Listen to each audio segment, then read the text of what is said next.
Catherine. Good day, you two. It's nice to see you here at this festive time. So, got any jobs for us? I'm afraid I'd struggle to find you. With the arrival of the Windbloom Festival, the only task most Mondstadters are busy with is preparing gifts for their loved ones. Think of this period as the off-season for the Mondstadt branch of the spring is here, love is in the air, and everyone wants to relax and enjoy themselves. Even the cats at the tavern next door have been getting lovey-dovey with one another recently. Ew. Gross. You know that feeling you get when you burst out the doors after a nice nap, hoping to make it to the store before the limited edition drinks sell out, only to get there just in time to see the last 2 glasses snatched away right from under your nose by a couple of pesky lovebirds? Perhaps you two could simply take this chance to... Traveler! Paimon! Thank goodness I found you. There's something I need your help with. Woo! Sucrose? Go ahead, Sucrose. We don't have anything else to do right now anyway. Phew. Okay. Here's the situation. I've been appointed as the Windbloom Festival's special ambassador by the Knights of Favonius this year. My task is to do good deeds for people during this festival of gratitude and love. Nice one! So how did they decide who to appoint anyway? They spun an empty bottle donated by Angel's Share inside a circle with all our names on it. Whoever's name the bottle stopped at got chosen.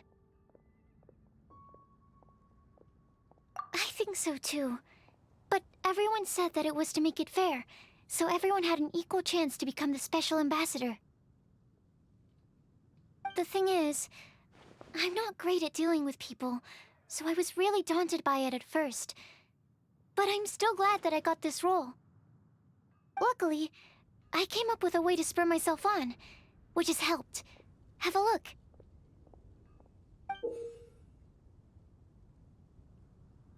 Is that a test tube? Yep, every time I do a good deed for someone, I get them to breathe into a test tube. That way, I can collect everyone's breaths of joy.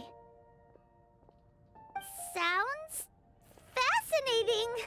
Are you gonna use them in your research? Yes. I believe these breaths of joy will serve as valuable raw materials for alchemical transmutation. With any luck, I'll be able to produce something truly miraculous.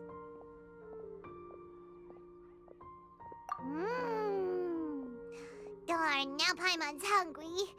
Wait, you're doing this on purpose, aren't you? Actually, I meant something even more exciting than that. I can't say for sure until I have more test results to confirm my hypothesis, though. Alchemists mustn't make claims they can't live up to. Anyway, I'm still missing one final breath of joy. Oh, is that all you need help with? That's easy. Just treat Paimon to a sweet madame, then you'll get your last breath of joy. Hey, come on! Paimon's doing her best to help, okay?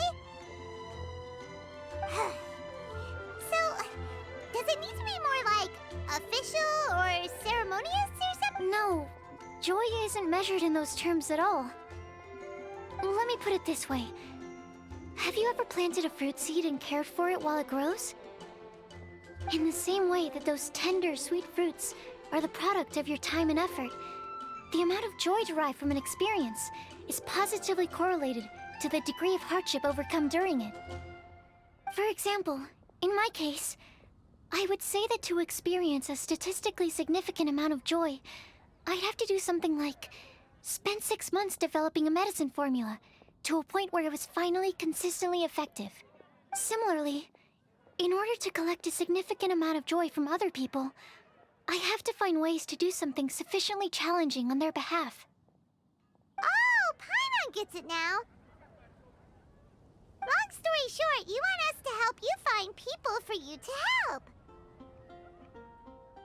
Oh, that's pretty tough given that it's the Windbloom Festival and all. Oh, I figured since you're such experienced travelers, you might have some ideas. Really? You have a plan?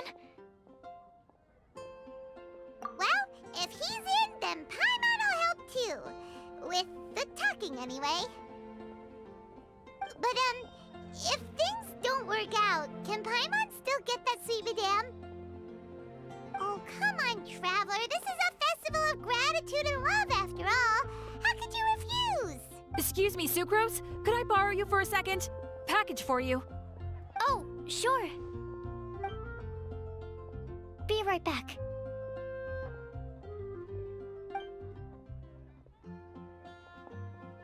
Wait, is that who Paimon thinks it is? That's Kale, right? When did she arrive at Mondstadt?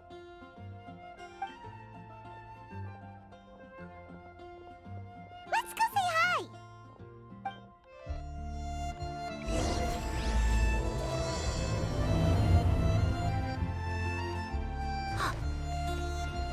And that's everything. Are they all in satisfaction? Yep. Thank you, Marjorie.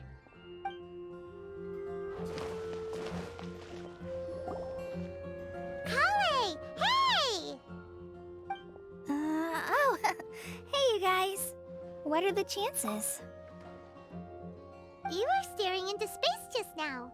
Something the matter? No, don't worry. I'm fine.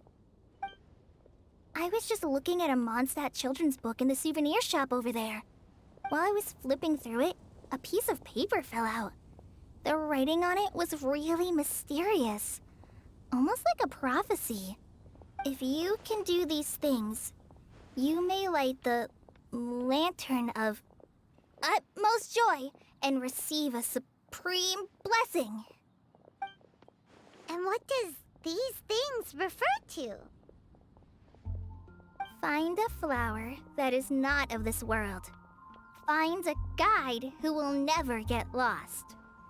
Find one who would never lie. Find a legend that never ends. So, 4 things in total. Here, have a look. I asked a lady who owns the store about it, but she said that she didn't know anything about any paper slips.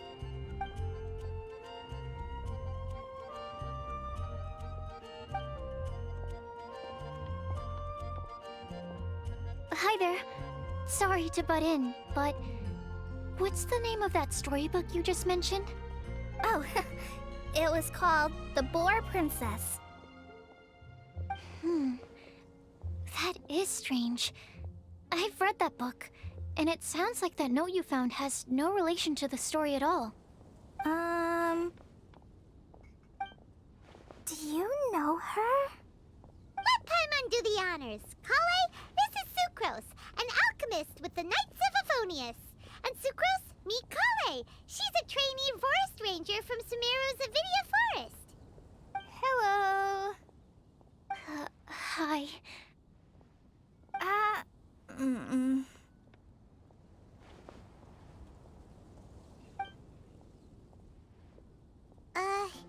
This is getting awkward fast. They're both so shy. So, Sucrose, what are your thoughts on this prophecy? Could it be real? Without having done any research, I couldn't comment definitively. But if you want my subjective opinion, I don't think that it's a nasty prank or anything. The only people who read children's books are those with a childlike wonder and imagination. Or children, of course. I'm sure that whoever put this prophecy there would understand that. Would they really do this just to spread lies and ruin someone's innocence? I can't imagine anyone being so cruel. That's a great take! I love it! Exactly! Who would want to hurt a child's feelings? Okay, so what do you think the blessing is, Sucrose? If I had to guess, maybe a fairy that can make people's wishes come true or something? I haven't read many fairy tales, so this is pure speculation. With no other information on hand or prior research to compare against, I'm afraid it might not even be worth considering. Wow! Her guesswork is really good, though. I want to pick her brain some more. But will she find it annoying if I keep asking her questions? We've only just met after all. What's the best thing to say to someone you're meeting for the first time? Well, yes. I mean, if possible. Then, what would you wish for, Kale? I'd wish for a better personality. Huh? Huh? You can't waste it on that. You've got a great personality already. That's very kind of you. But if you know me like I do... Kale! I know that voice! It's...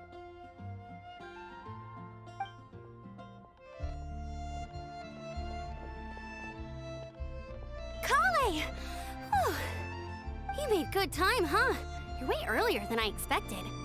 I spotted your green hair way off in the distance. Good thing my eyes are sharp, or I'd have missed you. Amber! Have you been doing well?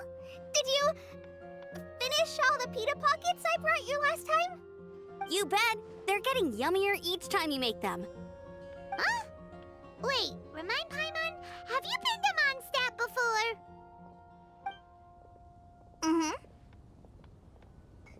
A long time ago, I had a lot of help from a lot of people here in Mondstadt. So ever since my Alizar got better, I've been looking out for an opportunity to come back to Mondstadt and tell them all the news that I've been cured. Thanks. If it's okay with everyone, why don't I take Kale for a walk around town? I'd like to show her some of the places she didn't get to see last time. Of course. Fine by me. Sure, go right ahead.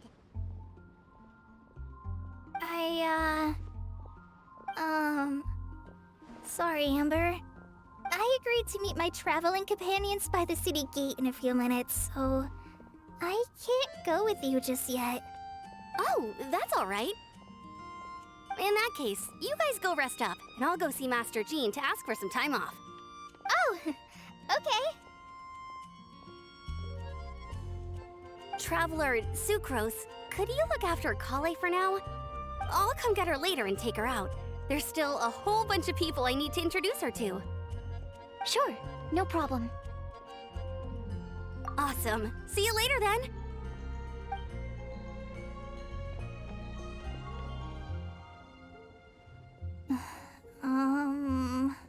You all right there, Kale? You look kinda disappointed. I'm sorry. I'm just feeling a little shy today. Don't worry about me. Amber wants to introduce me to more of her friends. Am I gonna be able to cope? I've only met Sucrose so far, and I'm already struggling to make conversation. I wish I had a little more self-confidence. Then I'd find it much easier to make friends with people. It's nearly time! Let's go to the gate and see if they've arrived.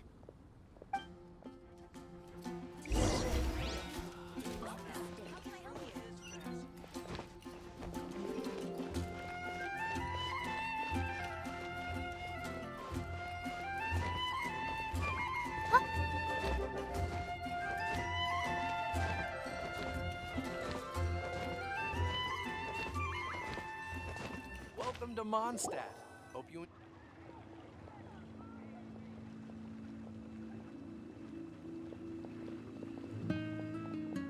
Why is this humble windmill such a great view?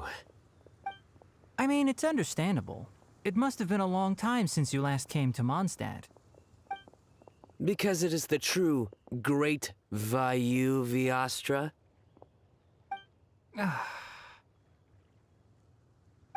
Oh, come on. Don't tell me you don't get it. View, Vayu, and also Mahamatra, Vayu Viastra? No? Kainari, Sino, over here! Whew, am I glad to see you.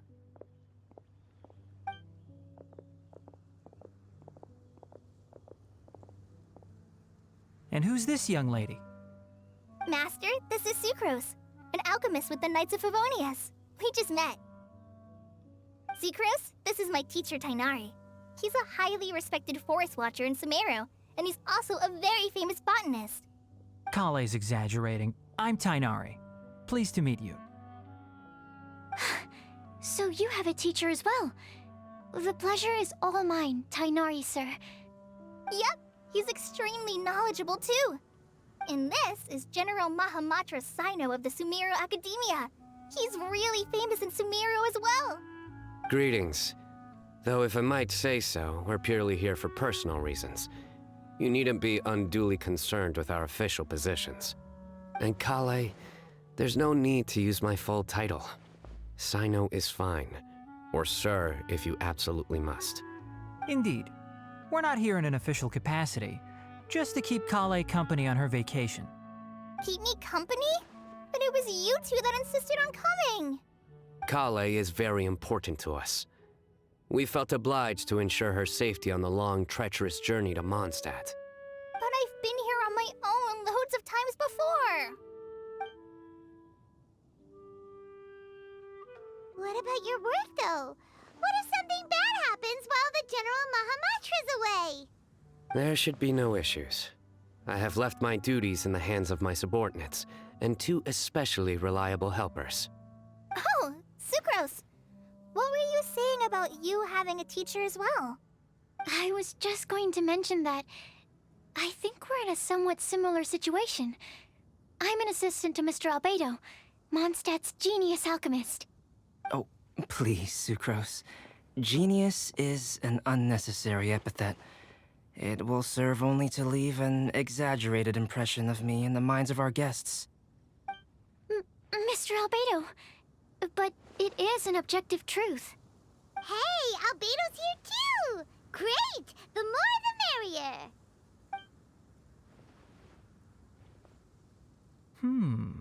So tell me, Sucrose, since your specialty is bioalchemy, what do you know about the antitoxic properties of the calla lily?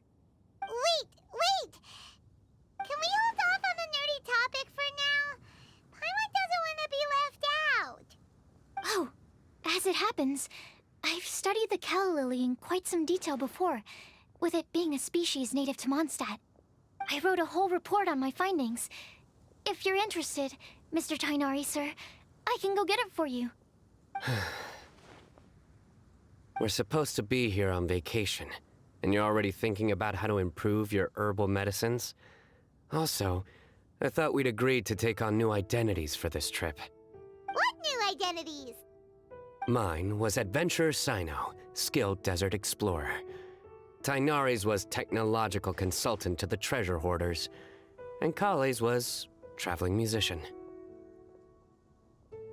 Very much so. I do wish some of the less cautious adventurers in the Avidya forest would consider coming to Mondstadt instead.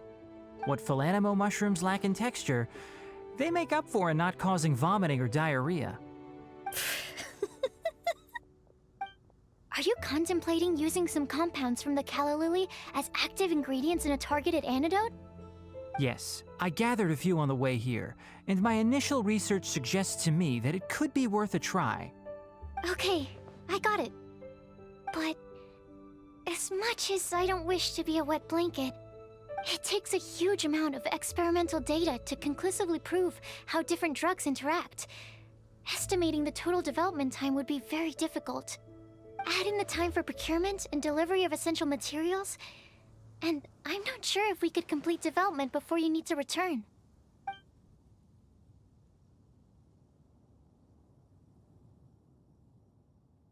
Then please, allow me to help. Mr. Albedo. Apologies for my tardy entrance in the present discussion. I understand you're looking to make an antidote for poisonous fungi, correct? If you happen to have some samples with you, or relevant documentation on hand, perhaps you might give me the chance to review them later. But before that, I invite the 3 of you to look at this.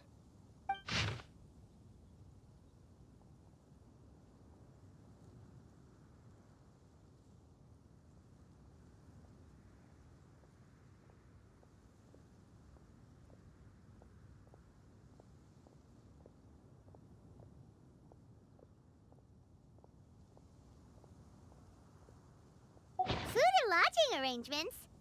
Were you quietly writing this up the whole time? Paimon didn't even notice. Hardly. Rather, I should apologize for interrupting a serious discussion between trained professionals, especially after they've traveled so far to be here, when I myself am neither an adventurer, nor a technological consultant, nor a musician. Nevertheless, I would encourage you to have a knowledgeable local arrange your detailed itinerary while you're in Mondstadt. Take a look, and should you find anything here to be objectionable, it can easily be adjusted. This is too kind of you. These arrangements are quite excellent. It looks great! Even Paimon feels like tagging along for the food and board.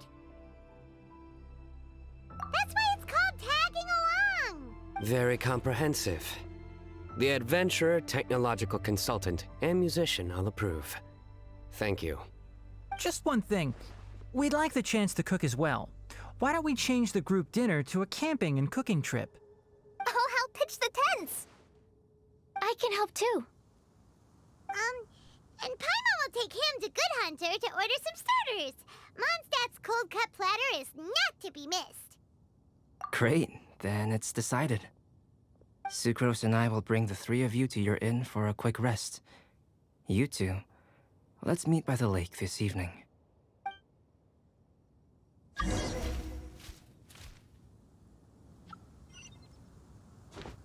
Wind go with you.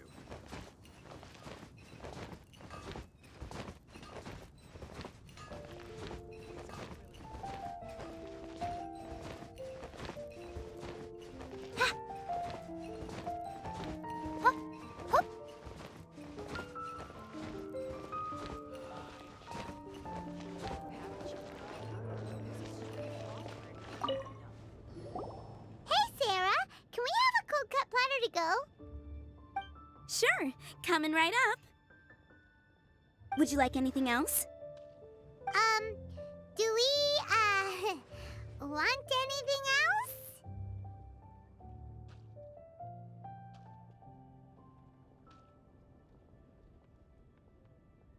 Yay! So you do remember after all! You're just the best! Paimon will give you the sweet flower from that sweet madame as a wind bloom.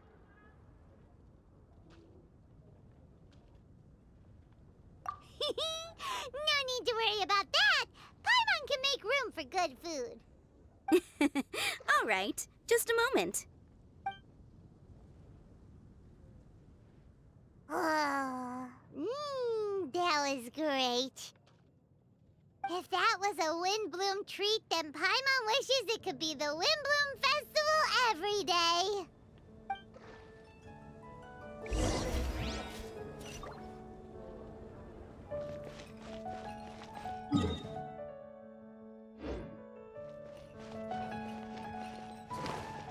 Welcome. How can I help you?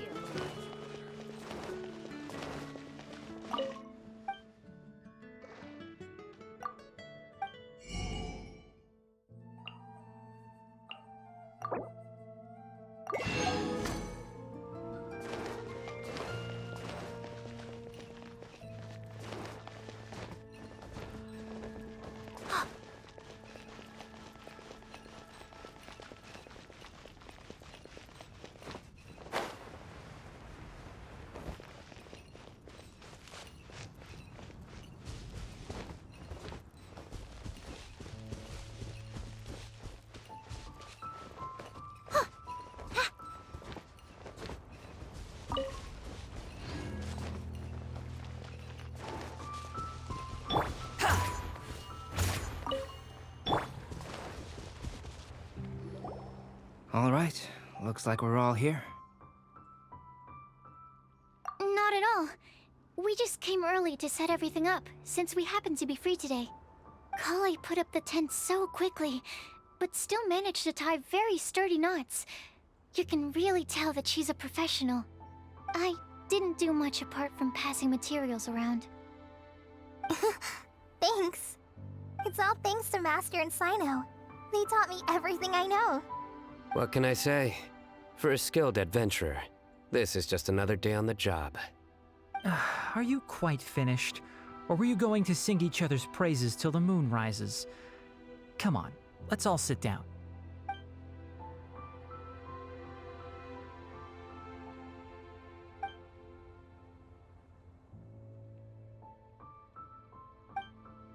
That sunshine sprat was really very good. I didn't watch you cook it, but I believe that the prominent umami flavor of the dish owes itself to more than the fish alone. That's correct. Any further deductions? Let me think. The aroma was quite uniform. Unlike that of a spice blend, it was also unfamiliar to me. So I would venture that it was a Mondstadt specialty. As far as edible Mondstadt plant species are concerned, calla lilies are usually used in soups. So if I had to guess, small lampgrass? That's right.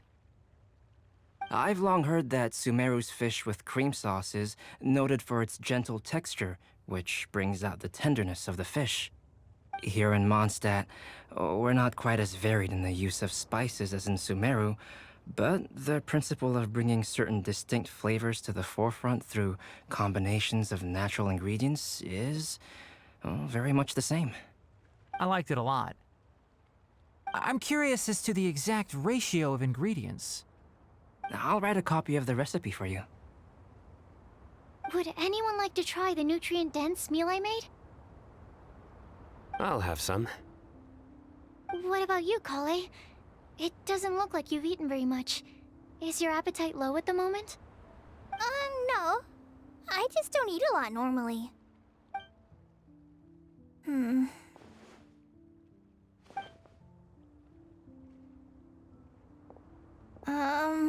Sorry. I didn't mean to make things awkward. Tainari, while we were on the road, we spotted something white, walking on two legs. Was that Paimon? Which day was this? Just after passing through Stonegate. Sino,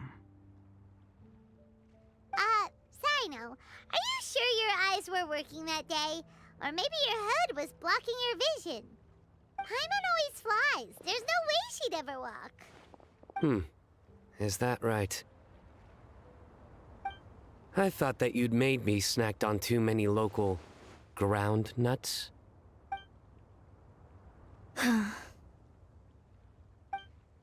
No? Not funny? Ground, you know. As in ground up, but also the ground. Ground nuts make you fall to the ground.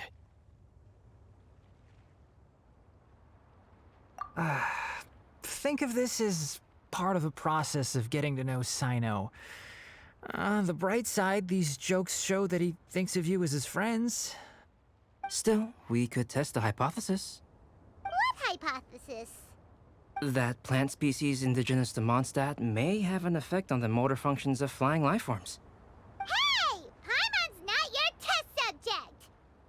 Anyway, by your logic, wouldn't that mean that eating, say, Zaitun peaches, that would make a sick Paimon peachy in no time or something?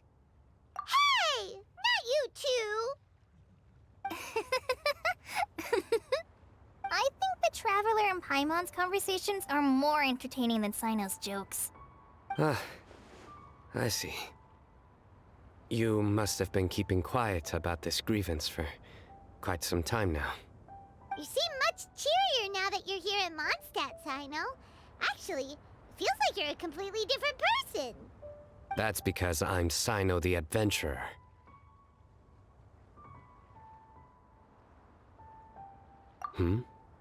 It's not? In fairness, you only saw him in his work mode while you were in Sumeru. He's actually like this most of the time when he's in a good mood. Yep, it's true. Sometimes when he's eating, he'll grumble about how the bowl is too shallow for the amount of food it contains and other random stuff like that. I understand. Then allow me to reintroduce myself. Before, you knew me as General Mahamatra Sino. Now, please see me as Sino the Adventurer. Yeah, so that's another thing he does. He'll keep repeating something he thinks is funny until you stop trying to resist. So you have two different mental states? Almost like different phases of matter. Interesting. I want to learn to do that too. I think in your case, the two states we would end up with would be highly conscientious sucrose and stupefied sucrose. Oh, by the way, was there any reason in particular that you chose Mondstadt as your destination on this occasion? Oh, well, Lisa once told me that the Windbloom Festival is one of Mondstadt's biggest events of the year. I wanted to take this opportunity to give everyone a Windbloom as a token of my heartfelt gratitude for everything they've done to look after me. Plus, it was a good chance for Kale to get out and meet some new people. Kale Lily. What? Kale's Windbloom. Maybe she should call it a Kale Lily. It sounds very Mondstadt. There's also Cauliflower, which would technically make more sense, but somehow it doesn't sound as nice.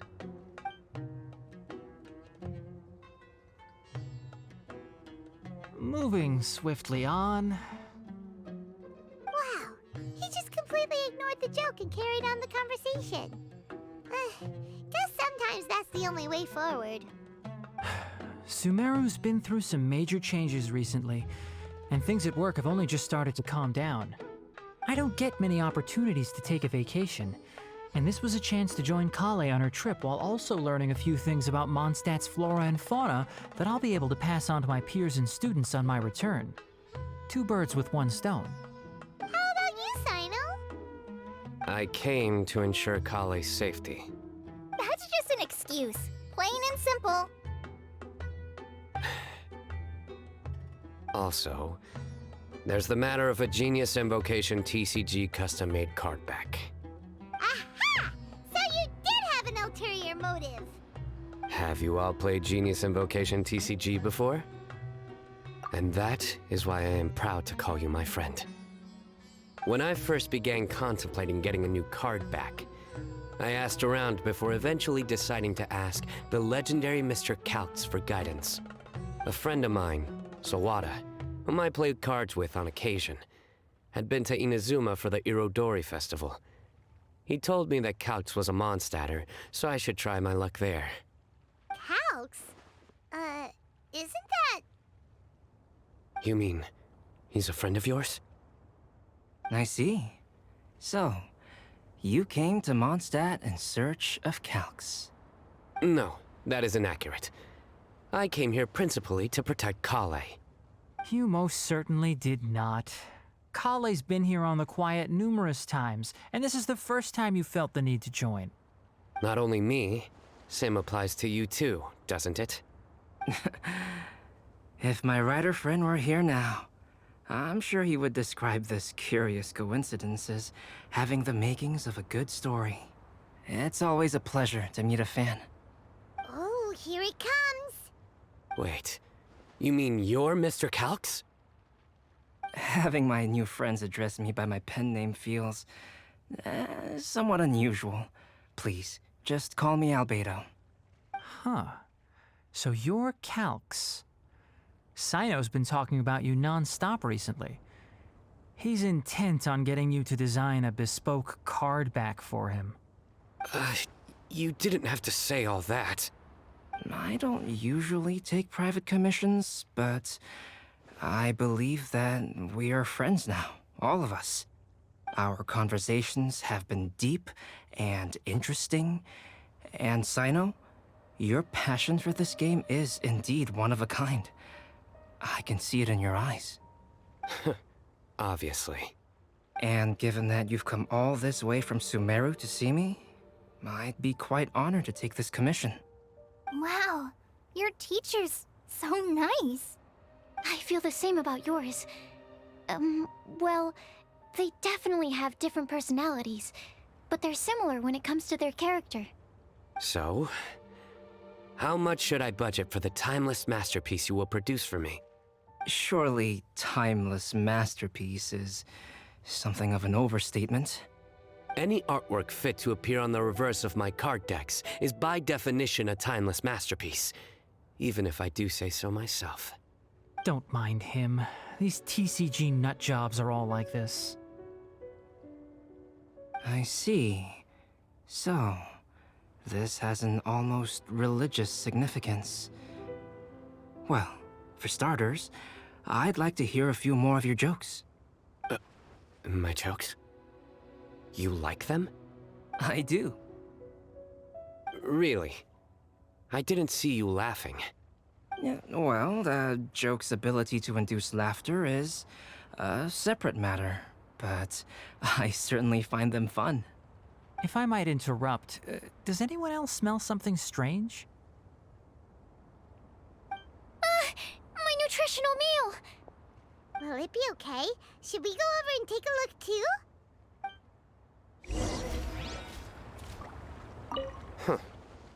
So, a good joke is not necessarily required to make people laugh at them. I'd be grateful if you could check on Sucrose. As for our new friends here, leave them to me. Well, Albedo and Sucrose were delightful, but this was still an exhausting meal.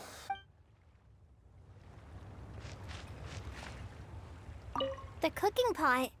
Is everything okay?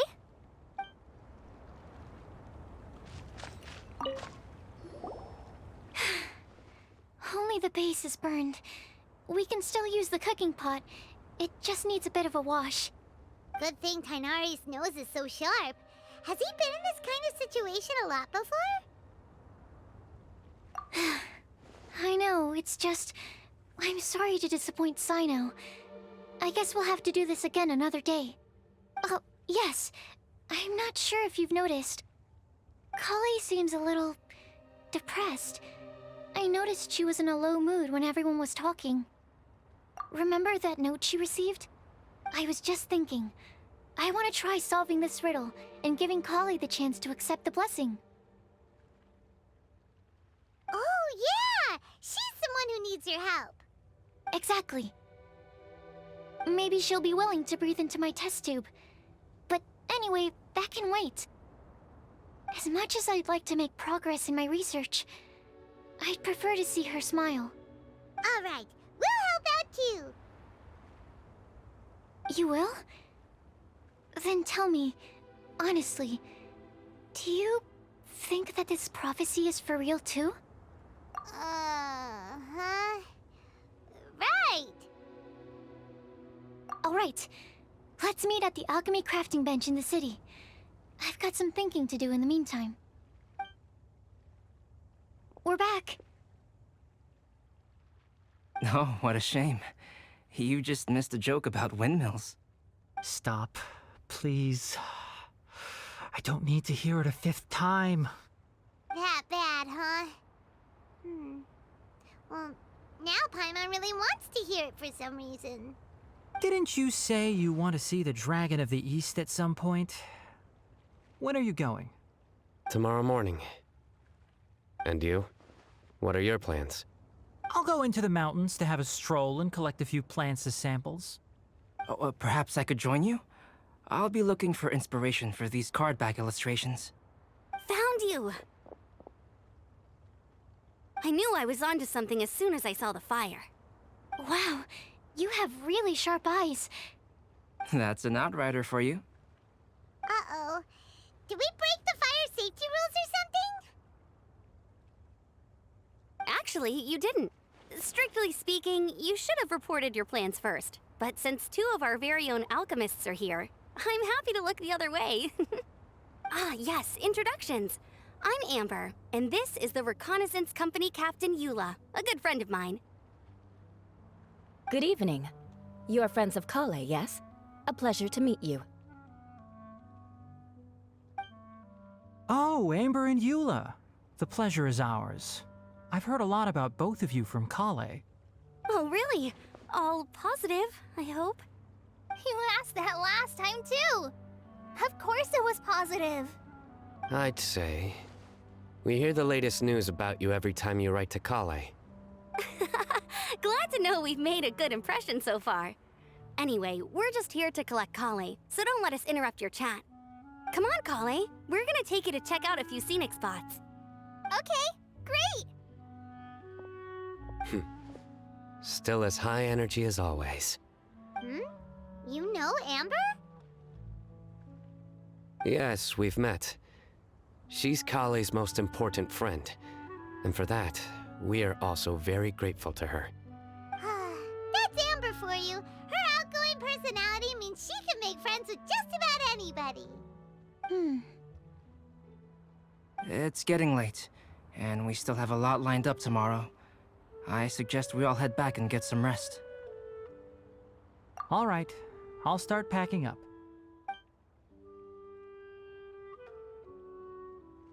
You're gonna get the tone-deaf bard to check out that note, aren't you? Guess Paimon knows you pretty well, huh? Knowing him, he should be hitting the taverns around this time. We can go corner him and make him answer our questions. Let's move!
Oh, it's been a while.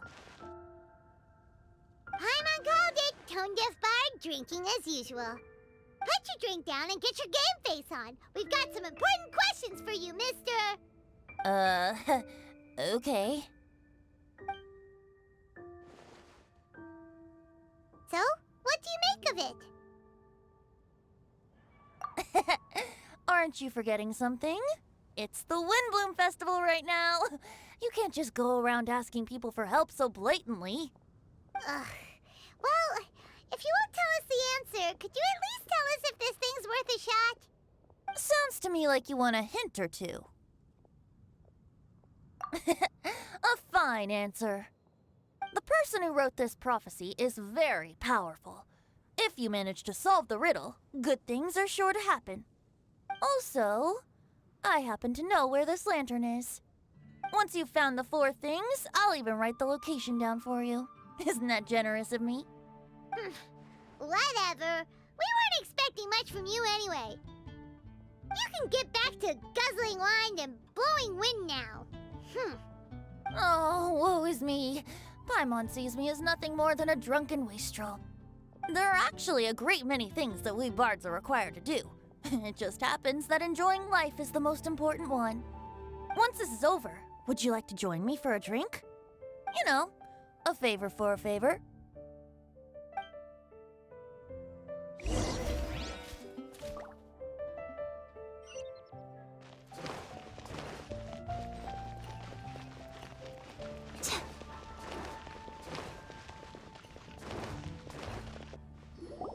A flower that is not of this world. Not of this world. Sucrose! We've got some good news and some bad news. Which would you like to hear first? Let's have the bad news first, I guess. Huh? Really? Don't most people usually want to hear the good stuff first? Oh, all right then. Basically, we went to Windrise to divine the breeze. The wind said that the prophecy is real and that your idea is a really good one. That doesn't sound like bad news. So what's the real bad news then?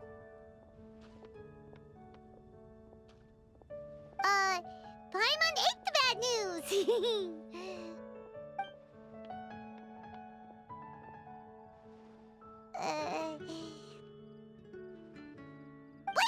know. If it's not funny, then it's his fault. It's fine. Well, that puts my mind at rest. Now, back to the other issue I've been mulling over. I was thinking about the flower that is not of this world. It could mean a human-cultivated variety that doesn't occur in nature. But that's basically claiming that it doesn't come from this world in the first place, when actually it's just a variant of an existing breed. So, the initial question is, can the flower's origins be traced back to a natural organism? If so, it cannot be correctly described as not of this world. But then, supposing we identified something outside of that category, whose job would it be to decide whether it belongs in this world or not? Then the question becomes, do of this world and from this world mean the same thing? Or is it deeper than that? Whoa, slow down! Paimon's head is already starting to spin. Okay, I did have one other line of thought as well. What about a flower created using alchemy? Would that be not of this world?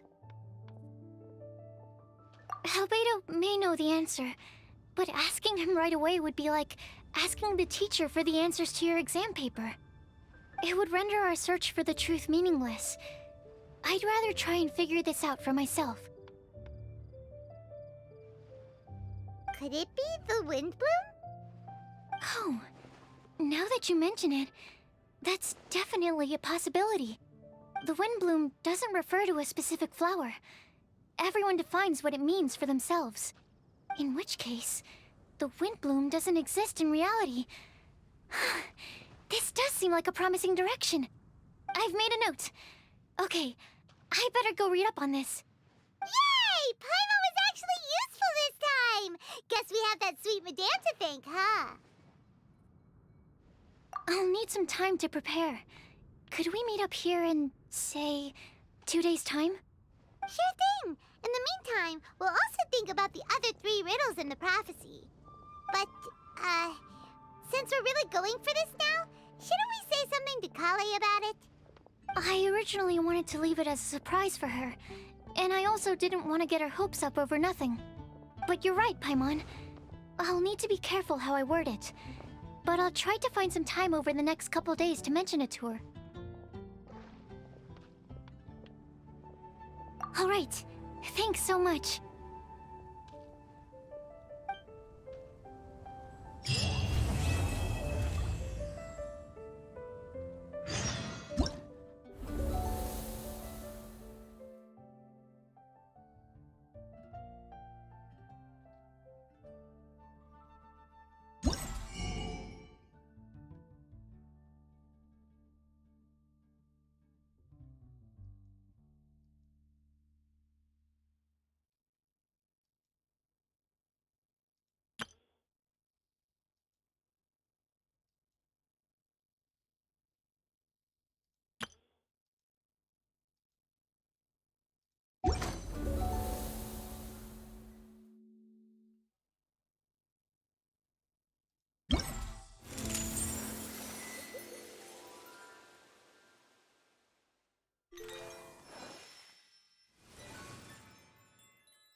Today's the day! Let's go meet up with Sucrose! There's Adepti everywhere, isn't there? Sucrose, we're here! Oh, Traveler, Paimon. I only just arrived myself, so I'm still getting ready. Ah, and Kale just passed by a moment ago. She said she had some things to sort out at the inn where she's staying, but she'll meet up with us when she's done. Apparently, Tainari and Sino both went out, but she stayed behind because she wanted to help us. Not too bad. After reviewing it again with fresh eyes, I came up with a new theory which seems to hold some water. I'll attempt to explain it as simply as I can. I believe that each of the 4 things in the prophecy refers to a different field of knowledge. So, in a way, the prophecy is a test of the reader's intelligence. But it's unlikely for any one person to have expertise in all these different areas. So I suggest that we seek out one expert from each and get their opinion. Also, in 2 out of the 4 areas, the prophecy seems to want us to find specific people. It may even turn out that the people themselves are the answers. So it sounds like we should put our heads together and list out the people who can help us. Exactly. I think we can go through each riddle in turn and generate 4 groups of names to match the 4 questions. Alright, then let's start from group 1. The first riddle was, a flower that is not of this world. Personally, I would still go with Albedo for this one. Alchemy is the most likely to have to do with otherworldly things, and he is by far the leading expert in this regard. Exactly! You're the creator of the tetratanic sweet flower. Who knows? Maybe that's the flower we're looking for. Huh? You really think so? Oh, but what about Tainari? He's a forest watcher and knows all about plants. If it's a flower we're looking for, maybe he's the man for the job. Alright, I'll add him to the list as well. On to group 2. This subject is a guide who will never get lost. That's kind of abstract. Does it just mean someone who never loses their way? Wait, but they have to be able to guide others too, so it's not quite as simple as that. Oh, you mean Mona? Yeah, she definitely count. Mona. Yes, she certainly seems very confident, and she can use her astrology to guide people. Would Bennett count? Well, his luck's so bad that as long as you go in the opposite direction from him, you'll always be going the right way, right? I see. I suppose I can't argue with that logic. Add him to the list. Finding everyone won't take long, so one extra person won't hurt. I know. Would Outrider Amber be a valid candidate for this category as well? Yeah, she would! She's got a great sense of direction after all. As a matter of fact, when the Traveler and Paimon first came to Mondstadt, she was actually the one who gave us directions. Yes, she's certainly a good guide. Is there anyone else? Let me think. Yes, I believe there may be one more. Albedo once made a set of equipment for Mika from the reconnaissance company. He's their surveyor and an exceptional pathfinder. He's even instructed others in the discipline of surveying before. So, in my view, he's highly unlikely to lose his way and would be very good at helping others find theirs. Cool! Another one for our list! Wait, Kale should have been here by now. Wonder what's taking her so long. Sorry, could we continue our chat somewhere else? Oh, you wanna go see how she's doing, right? Sure, let's all go.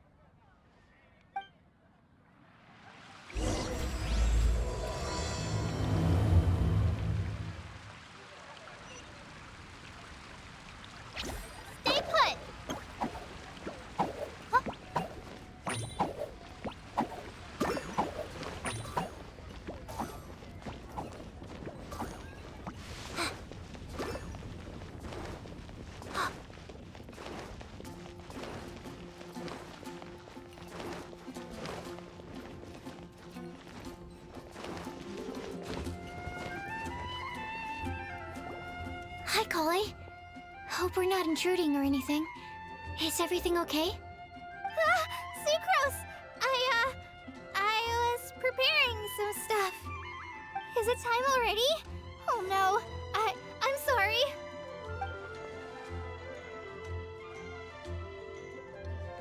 Don't worry. The Traveler and I only just met up. We were just worried that you might get lost along the way, so we thought that we'd come get you. Thank you. I'm ready to join you now. How's that thing going?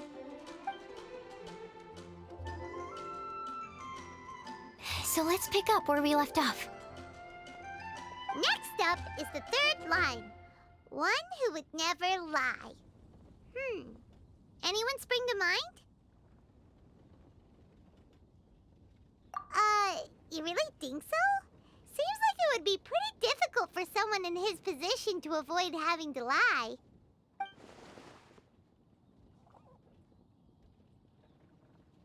Then what about Kaya? He's the cavalry captain and a rather popular figure, but... You think there's something fishy about him too, huh? Yeah, he's definitely a sneaky one. Bet he lies all the time. I can't help but agree with you there. There's the tone-deaf bard. But on second thought, he wouldn't qualify either. He talks way too much nonsense. Is there anyone else we're missing? Acting Grandmaster Jean? She has a good name in that regard. But from what I know, she sometimes covers up the truth out of concern for those around her. For example, when Lisa loses track of time in the library and misses her patrol shift, Jean will come up with some excuse, like Lisa's ill today. Also, she sometimes makes up stories to get Klee to behave, like the one about the big monster that comes to catch naughty kids who don't go to bed on time. Do you think that rules her out? White lies are still lies, but do we really have to reject her because of some harmless fibs? It's not like she had evil intentions. No, we're the ones being strict. Rosaria doesn't strike me as the type of person to lie. Oh, Kale, you probably haven't met her yet, have you? She's a sister from the church who looks, a little scary and not very sociable. She stopped by the alchemy bench once, a long time ago, and asked me about Albedo. I thought maybe she was trying to find him, for work or something. But when I asked, she just said that she was curious about him because he was so intelligent, and wanted to talk to his assistant to find out what he was like. A lot of people might have given a more tactful justification, but I could see in her face that she wasn't trying to hide anything. She was just very direct and straightforward. That's why I don't think of her as the lying type. Rosaria doesn't look like the sort of person you'd want to get into a fight with. Maybe she just fights her way out of situations that some people might lie to get out of. I can definitely see that. I've also heard the other sisters say that Rosaria doesn't even make excuses when she skips choir. She just doesn't show up. She's a tough cookie, huh? Let's put her name down. In that case, I think Sino fits in this list too. True. Lying's probably more trouble than it's worth for someone like him. Kinda like with Rosaria. Oh, and Paimon also nominates Razor, but he couldn't lie to save his life. I've also got someone else in mind. Noelle, the trainee knight. She's a very honest person. I don't think she'd tell a lie. Alrighty, write her name down too. Wait, there's one more person. You know, our long-standing staffer at the alchemy bench. Huh? You mean Timaeus? Yes, him. Truth be told, he's been love-struck recently. He swore that he wouldn't say a dishonest word or slack off until he succeeds in getting the woman he loves. Timaeus has a crush? Yes, that's right. Well, who is it? Do you know her? I've never met her. All I know is that she's from Liyue. Timaeus says that she's fun, has a great personality, and is very, very good looking. Since we're on the topic, Helping Timaeus win the lady of his dreams was also one of my goals for this Windbloom Festival. But how can we help with that? I don't know. Make sure he uses nice paper and a fancy envelope when he sends letters to her. Help him pick a nice gift and wrap it properly. That sort of thing. Yeah. I had the same situation once in the Avidia Forest. I helped another forest ranger out by delivering a love letter to the coworker she likes. Yep, that sort of thing exactly. Oh, also, I helped him with some of the groundwork for one of his research projects. He must have appreciated it, because he gave me a refrigeration device that he's been developing as a thank you gift. Is it any good? I mean, it looks nice. Sounds like a no. Alright, guess we'll put Loverboy down on the list then. Okay, so last of all, we have a legend that never ends. Anyone come to mind for this particular line? Lisa, perhaps? A librarian understands books best, and aren't most legends written down somewhere? When I think about legends, fairy tales and picture books come to mind. Maybe Kale. She read a lot of fairy tales when Tainari was teaching her to read. Oh, Do I count? of course you do. I'll put you on the list. I prefer to read things like an illustrated analysis of alchemical substances and their uses, the fascinating principles of crafting, and hypotheses of life. Point taken. Paimon didn't quite understand any of those. Klee might be a good choice. Her mother, Alice, is a renowned traveling author, so I'll bet she's been exposed to all sorts of myths and legends.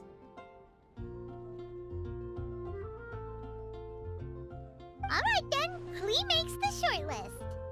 Well, that should just about do it. Next up, we should go and ask the people on the list about the prophecy. Do we have to ask absolutely everyone on the list? It seems like a lot of people. It is. So, I was thinking that perhaps we should split up. That might make our search more effective. Okie dokie. Also, I've thought of a method of gathering feedback. No problem. We can do that. You and the Traveler are practically joined at the hip, so you two can go together. I'll pair up with Kale. Capable Kale and sensible Sucrose. Sounds like a winning combination. Okay, I promise I'll help. Capable Kale. Yeah, I got this. Rest assured that the unbeatable Traveler and Paimon will do our part too. Off we go.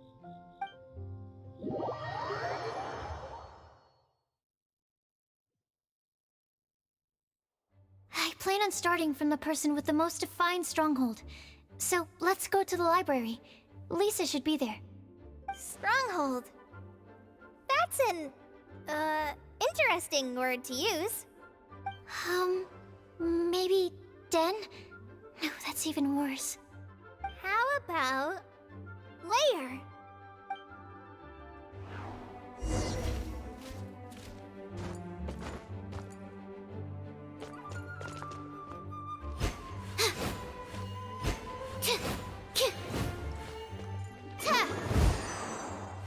Stand clear. Please be quiet within the premises and refrain from making a racket. Here we are. Lisa's lair. Oh no. That was a bad word choice. Now Sucrose is using it. It's all my fault. Lisa, might I ask if... Huh?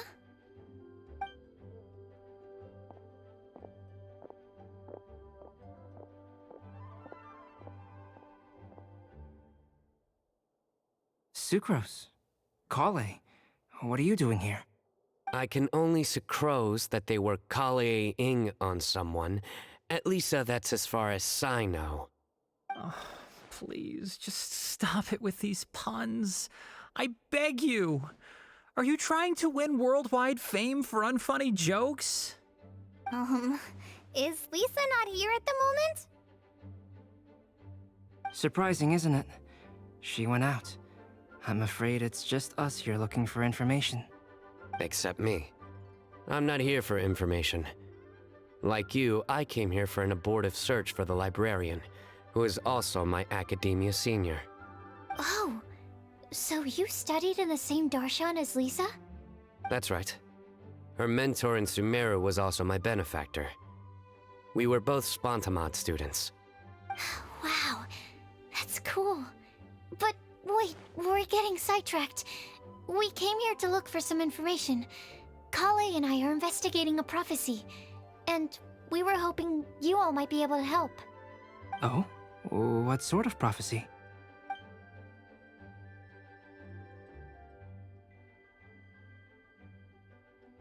I see. You want to ask them about the flower that is not of this world, and me about the one who would never lie. But there's no rush. You don't need to answer right away. We're just here to tell you about the situation. You can take your time to think it over and submit any thoughts you have in written form to the Sucrose mailbox. The Sucrose mailbox? Yep. I was thinking about it on the way. And although they seem like trick questions, there's a lot to mull over once you get down to the details. A quick answer off the top of your head might not go into enough depth. So, I decided to place a mailbox next to the alchemy crafting table. Everyone can submit their written answers there when they're ready. We don't have to call it the Sucrose mailbox, though. It could just as well be called the Sucrose and Kale mailbox. Or even the Sucrose, Kale, Traveler, and Paimon mailbox. I think in this case, we can just go with your quick answer off the top of your head. Sounds like a good solution. Certainly more reliable than verbal discussion alone. Agreed. Certainly when it comes to discerning whether someone is a liar or not, you cannot simply take them at their word. Understood. Once we've had a look into it, we'll place our replies into your mailbox. Thank you all so much. Okay, let's tick them off the list and carry on working our way down. Already done.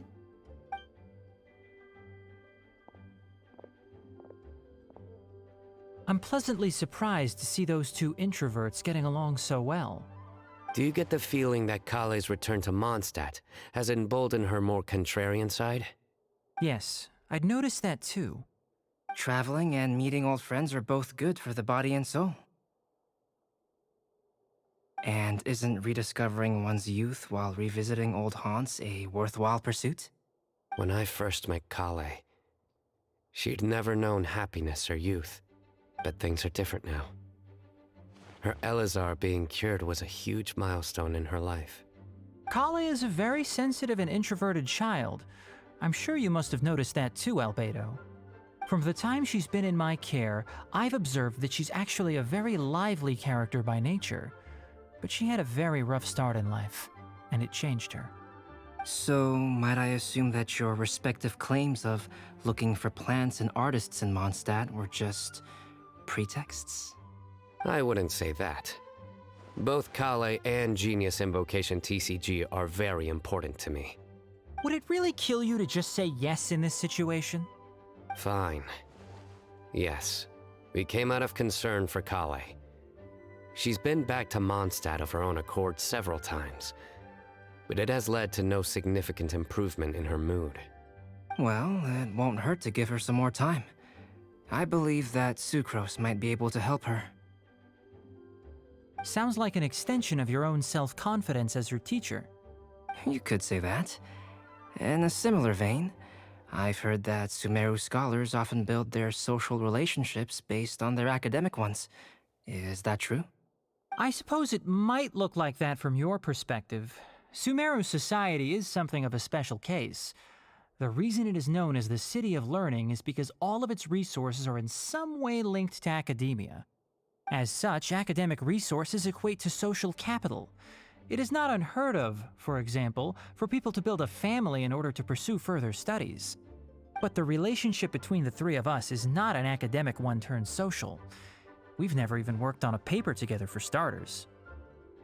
Oh, so the academic paper is the nexus of the academic family. Interesting. I would think of us more as siblings. An equal and pure relationship, unaffected by academic considerations. As much as I'd prefer not to admit it, that statement is not inaccurate. I can understand that position. I have a younger sister myself, and it's only natural for me to be protective of her. What you described fits the idea of a city of learning, as I imagine it. The family is where all social relationships intersect. As such, a family founded on common goals may actually be more stable. By the way, who's the eldest between you? Let's not go down this rabbit hole, please. In terms of age, I'm the eldest, of course. He just doesn't want to admit it. But your mental age is younger than that. I dare say even by enough to be the youngest sibling. Perhaps I could bring Kale into this happy family to be your elder sister. No. You will never see me admit to being the youngest sibling. Except perhaps as a last-ditch effort to turn the tables in a game of cards.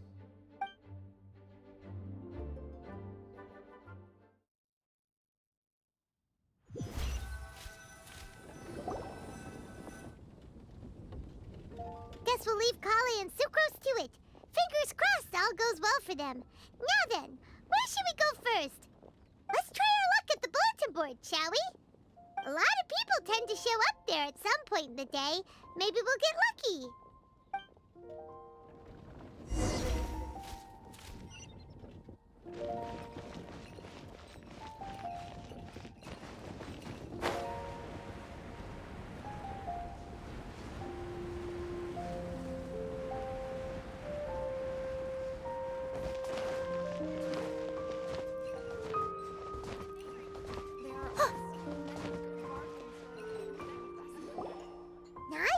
Just as we hoped! There's a load of people here.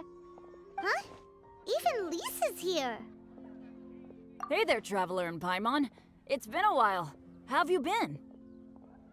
We've been doing pretty well. You look surprised, cuties. Is it because of me? Teacher is not at the usual place. Oh, please. It's not as if I'm glued to my chair. I like to get out for a little fresh air every once in a while. Mika's here today, so I thought it'd be a good time to introduce him to Bennett and Razor. They're all out and about quite often, so it's helpful for them to get to know one another. Hello, everyone. My name is Mika. I look forward to working with you. No need to be so formal. We've known them for ages. They're cool. Windbloom. Fun? Actually, we haven't gotten to the fun part yet. We've been busy investigating a prophecy. A prophecy? What kind? A good one or a bad one?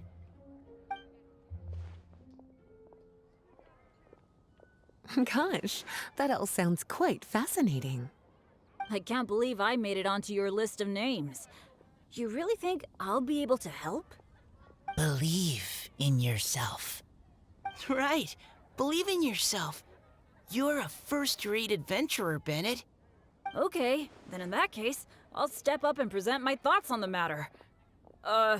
Except I forgot I'm not really good at organizing my thoughts. Oops.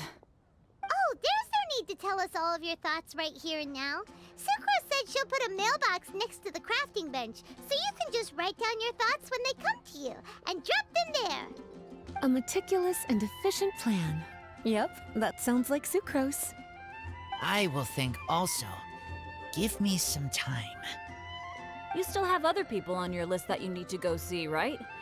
We should leave you to it. Don't worry about us. We'll drop off our letters at the mailbox as soon as we're done. Okay, bye for now. Let's head over to Star Snatch Cliff next. Maybe we'll be able to find some people there. And even if we don't find any familiar faces, you can see really far from up at the top. Maybe we can find people that way. Oh, you're working so hard. Do be sure to get some rest when you can. If you get tired, you know you're always welcome to visit me for a break and a cup of tea.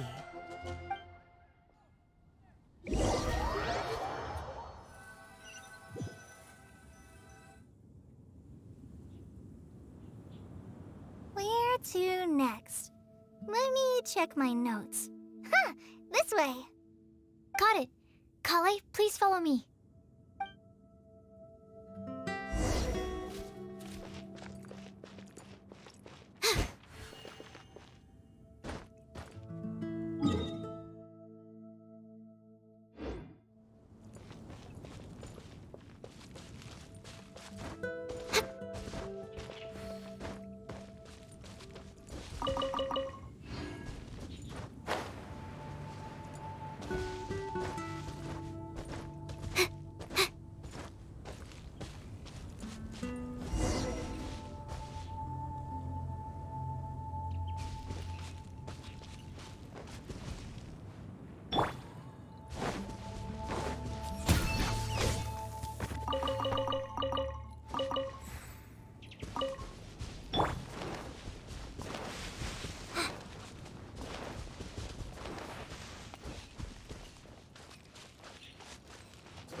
Where to next?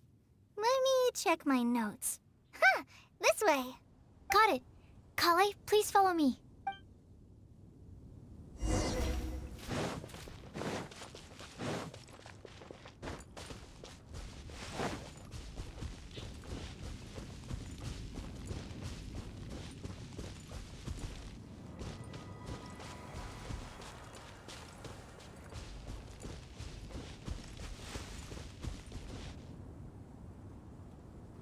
Oh, it's our lucky day. There are several people over there. Amber? Wow, and Eula's with her too.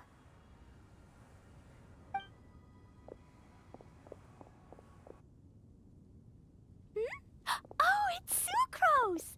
And Klee also spies... the girl with the long scarf. Kale, we were just talking about you. Ah, right, I don't think you've been introduced to Noelle before. Kale, this is Noelle, maid of the Knights of Favonius. Nice to meet you, Kale. I missed you the last few times you were in Mondstadt, so I'm glad to finally meet you in person. Oh, nice to meet you too, Noelle. My name is Kale. But you already knew that. Relax, you two. There's no need to be so courteous. We're not on some kind of diplomatic mission here. Klee, what are you doing here? Are you planning to blast some fish? Nope. Klee's on patrol with the other knights. Huh. Now that you mention it, it looks like everyone here is a Knight of Favonius except for Kale and me. I'd heard that there was a very young knight in the ranks, but it's still a surprise to see with my own eyes. Kale, what do you do? I'm a trainee forest ranger in the Avidia Forest. Trainee? It means I'm not officially a fully qualified forest watcher yet. I'm still learning. Oh, you're just like me. I'm still working towards becoming a fully qualified knight. Technically, though the distinction is hardly relevant right now. This isn't a very formal patrol. We're just chatting. Don't panic, Kale. Just pick a topic and join the conversation. Don't panic. Whatever you do, don't panic. It's just Amber and her friends. There's no need to be nervous. Let me guess. Were you chatting about the new guests in town? Yup. A few folks from Sumeru have come to visit, so we're brainstorming a few nice surprises for them. Amber! Sorry, at least I didn't say anything about what the surprises are. Oh no. How am I supposed to join this conversation now? What do I say to that? Speaking of nice surprises, we've actually had a fairly big one recently. What kind of surprise? Tell me! Tell me! I'm saved. Sucrose is giving me a lead-in. Now, I just need to follow on from what she's already started talking about.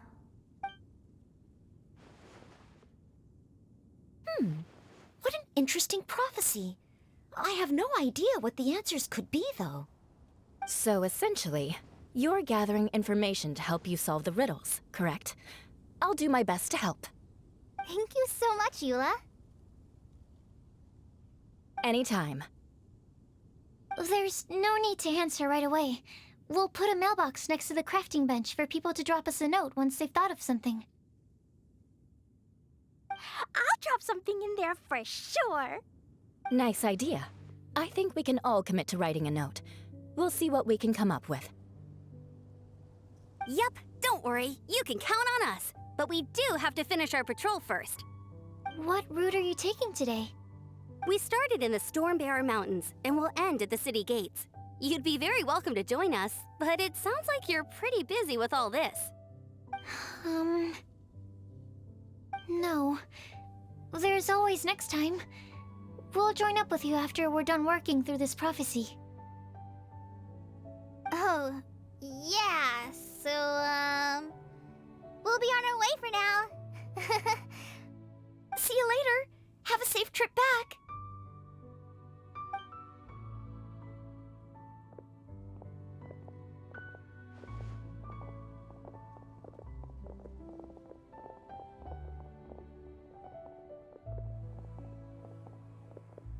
Are you okay, Kale? Was it that obvious? No, not at all. It just looked like you had something on your mind. So that means it was obvious. Whatever's bothering you, you can talk to me about it if you want. I'm happy to help. Thanks, Sucrose. Well, the truth is, I don't really know how to act around Amber and the others. Really? I thought you two were good friends. We are. Amber's a really important friend to me. I don't know. I guess if I'm being completely honest, the problem's probably with me. The first time I came to Mondstadt, I was really immature. I didn't want to let people in, and I was generally pretty awful to everyone. Amber was the one person who didn't give up on me, and if it wasn't for her persistence, I wouldn't have found a friend at all. Without Amber, I might not even be here today. And because of that, I really look up to her. I think of her as my role model, and hoped that maybe one day, I could learn to be like her. But after trying and failing for several years, I think I finally realized. I'm no Amber, and I never will be. Looking back, it seems silly that I ever thought like that. We're nothing alike at all. My personality's so... weird.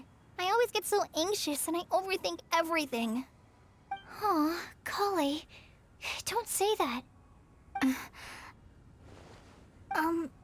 Sucrose? Would it be okay if I told you a bit about my past?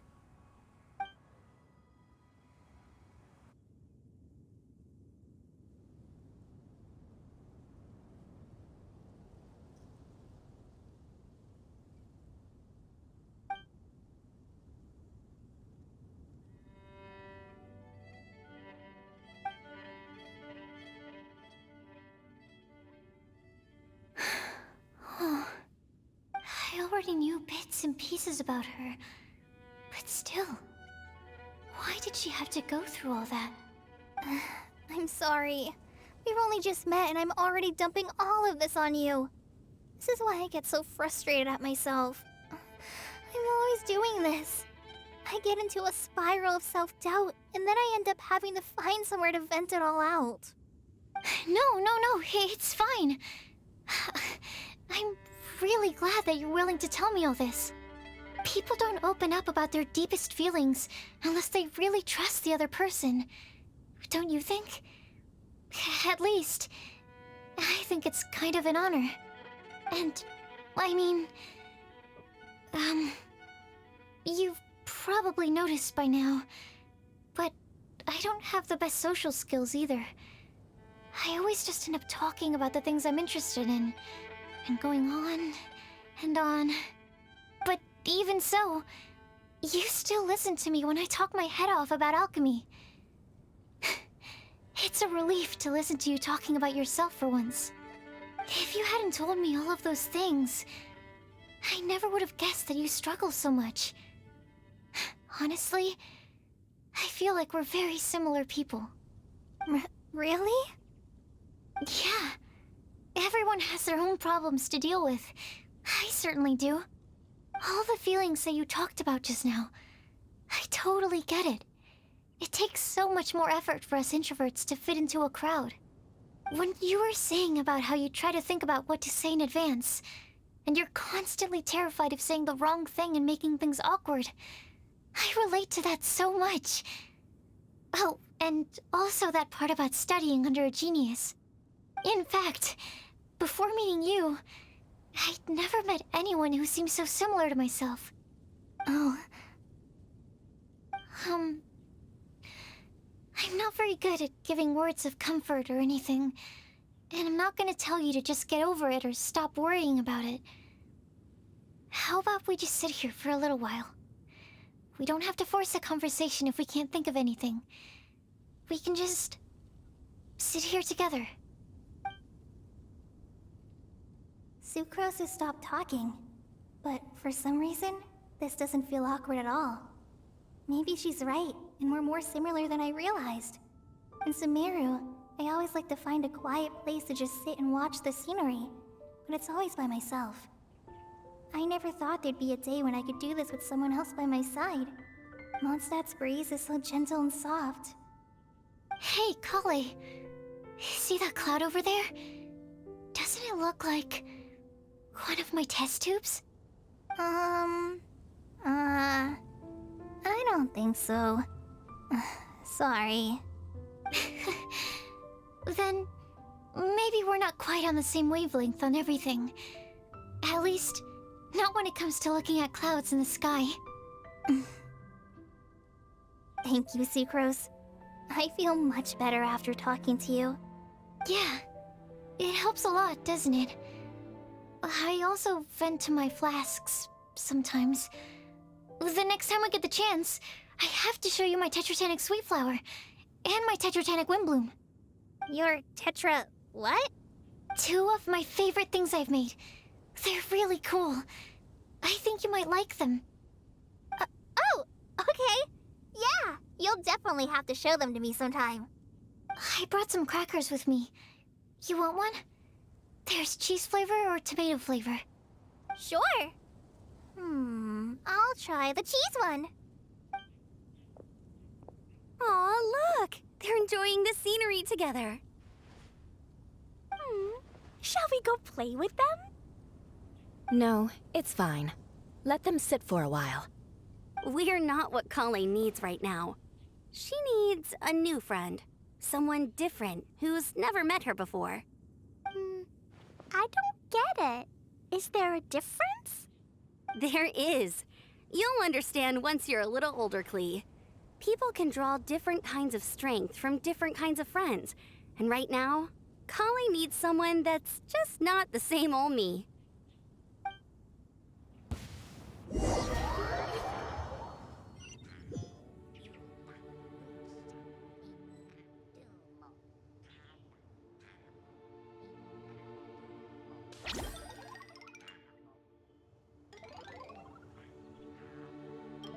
Uglay, you're up!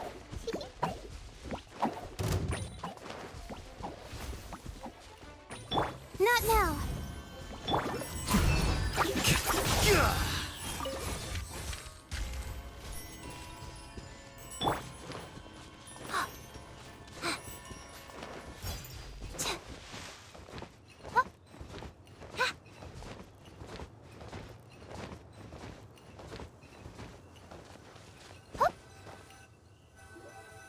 Star-Snatch Cliff!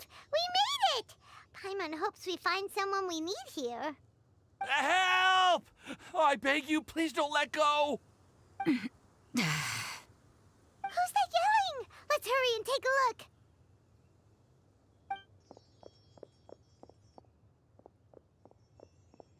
Timaeus? And we also have Rosaria and Mona? What kind of mishmash ensemble is this? Good question. What kind of a motley crew is this? It's been a while, traveler.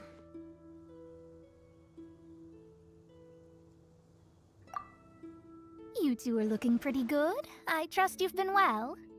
Yep, we're definitely faring a lot better than this poor guy on the ground. Hey, please don't rub salt in my wound. I really have been trying my best. Oh, you're one to talk. If this sister hadn't grabbed you in time, then you'd have been seriously hurt, if not dead. I know. I really am grateful, miss. I can't thank you enough. Don't mention it. Just lending a hand. Quite literally. And had she not lent him a hand and pulled him up, he would have gone tumbling down the cliffside. What happened? Did Timaeus almost fall off the cliff? Well, so what actually happened was I came to Star Snatch Cliff today to pick some flowers and ran into Mona on the way. She took a look at her scry glass and advised me to turn back because it would be dangerous. But you still came up here anyway? Well, yes, I did, because there's something I just had to do. Oh, I hardly think giving flowers to your crush is worth throwing one's life away for. It's rare to run into someone with a death wish in this area. I don't have a death wish. I just didn't think it would really come true. I mean, when Mona said it would be dangerous, I thought I'd be fine as long as I watched my step cautiously. I'm sorry, okay? I was wrong. I'm telling you, I'm just here chasing the love of my life. Love-struck Mondstadters is what the Windbloom Festival's all about. Okay, that explains you. But why is Rosaria here? I was looking for a quiet place to escape the crowds. I wasn't planning on having to save a life along the way. So that's why the scryglass just showed danger instead of fatal danger. Very funny. Anyway, Traveler and Paimon, what brings the two of you to Star Snatch Cliff? Just trying our luck. We've got a lot of people we need to see today, so we've been all over the place. Actually, you're some of the people we were looking for. Huh?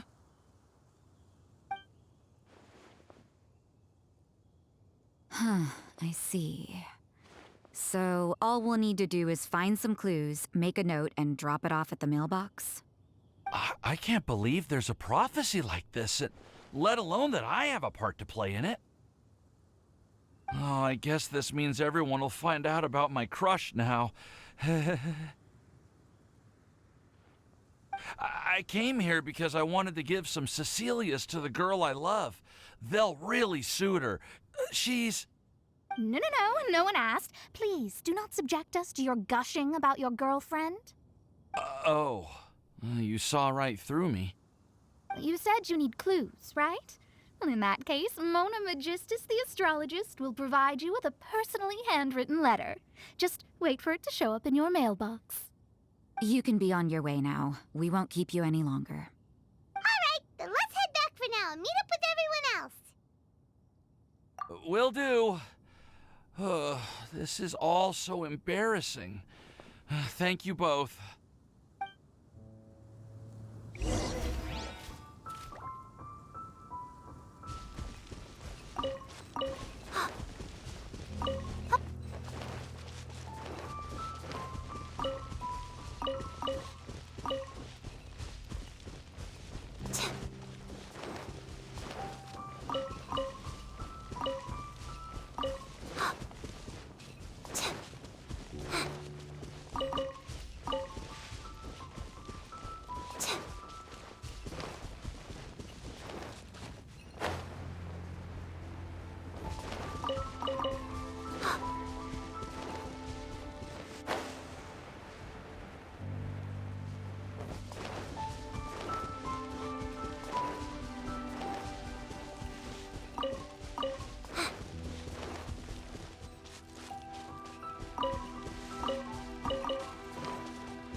too slow.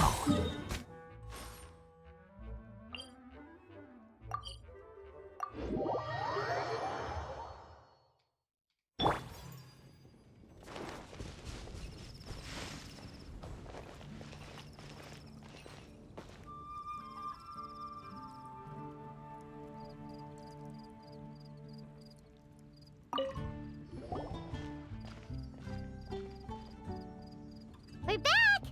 Oh, but it looks like you two beat us. Welcome back. Did everything go well? Yep!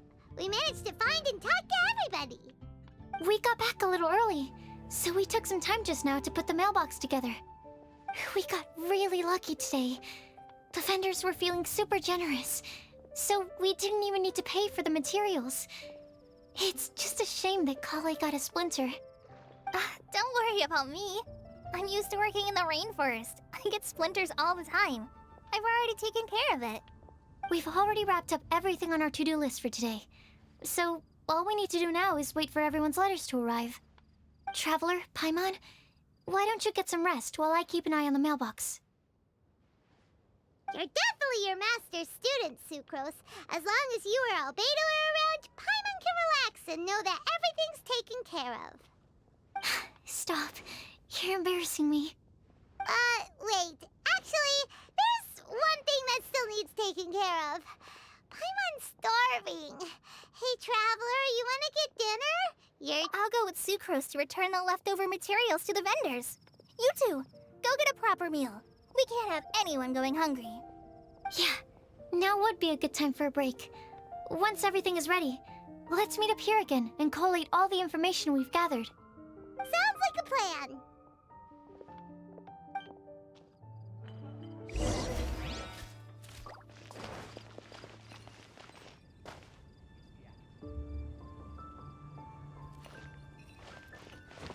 Say, may the god of animal protect you and your loved ones. Come on in and take a seat.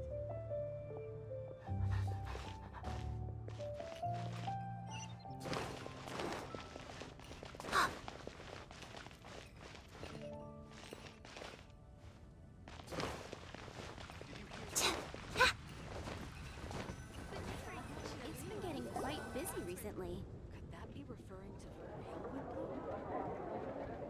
Paimon will have this one, and this one, ooh, and this one.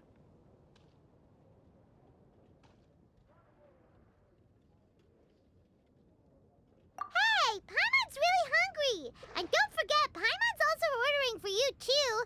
It's not like Paimon's gonna eat everything by herself.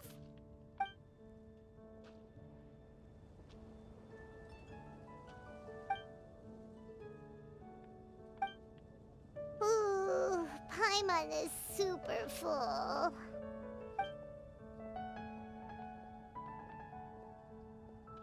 Is everything packed up and ready? What do you think about meeting up at 5 to go to my house? Yes, everything's ready. I've packed some great wine and smoked ham. Oh, your parents will love it. Ham? Look, we've known each other for quite some time now. Don't you think it's been long enough for you to remember that we only eat bacon in my house?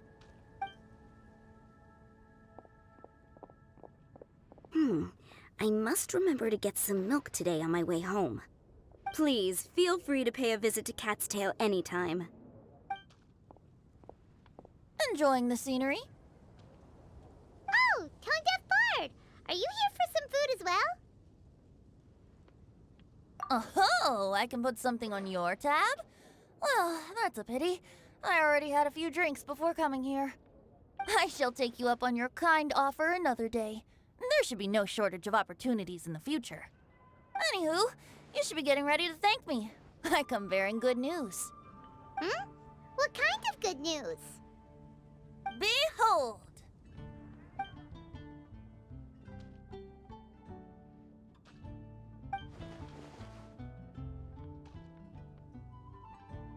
What is it? It's what you need the most right now. The answer to the prophetic puzzle.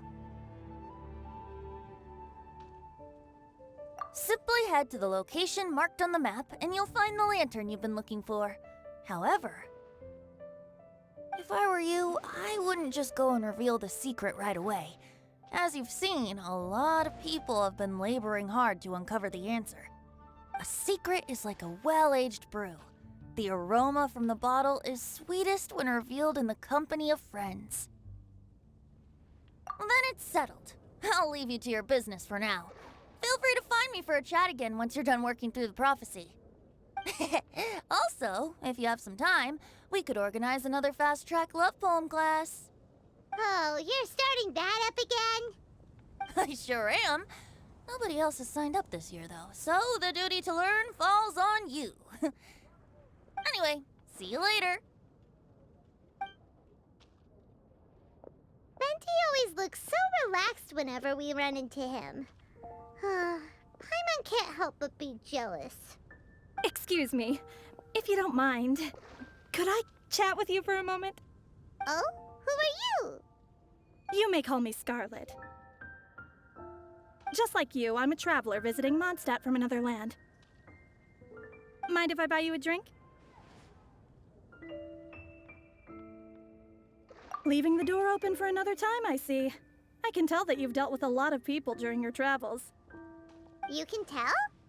Well, we are very experienced adventurers after all. I can.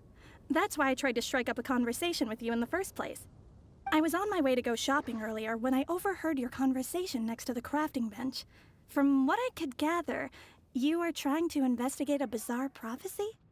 Yep, bizarre is definitely the word. Don't you think it sounds just like the kind of story that would happen in Mondstadt? Anyway, that's why I wanted to ask you a favor. If and when you manage to unravel the answer to the prophecy, could you let me know what it is? Not so much the prophecy itself, but Mondstadt as a nation. That's what I'm interested in. I was born in a distant land, but I have family and friends who once lived in Mondstadt for a long time. They said that it's a great place full of fairy tales and romance and recommended that I come for a visit. As it happens, someone I know has an anniversary coming up soon. So I figured this would be a good time to come here and see all the sights that she once saw. What do you think about Mondstadt so far? It certainly lives up to its name as the city of romance and freedom. We think so too. So, about the prophecy. Thank you. You're very friendly. It's been a real pleasure to meet you. I'll leave it to you then. Hope you continue to enjoy the city and have a wonderful day.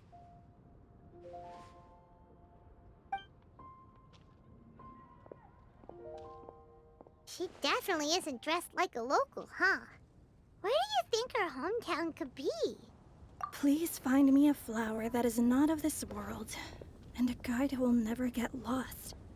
Find me one who would never lie, as well as a legend that never ends. Huh?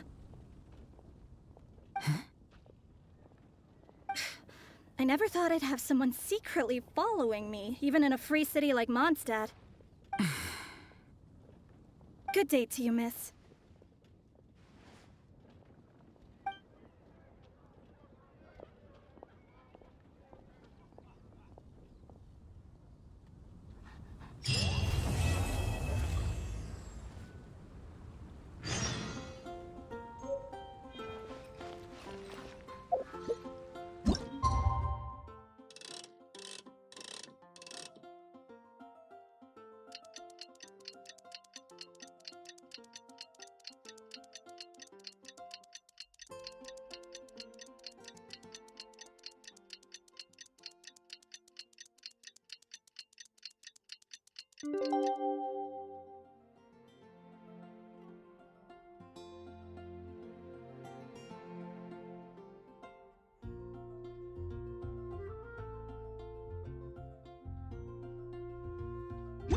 It's time!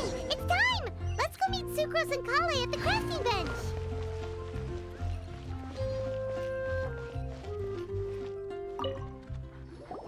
Hey, we're here! Traveler, Paimon, great timing. We got a lot of letters in the mailbox, and I just finished sorting them into 4 groups. Nice work! Well, the real work hasn't even started yet. Which batch of letters should we read through first?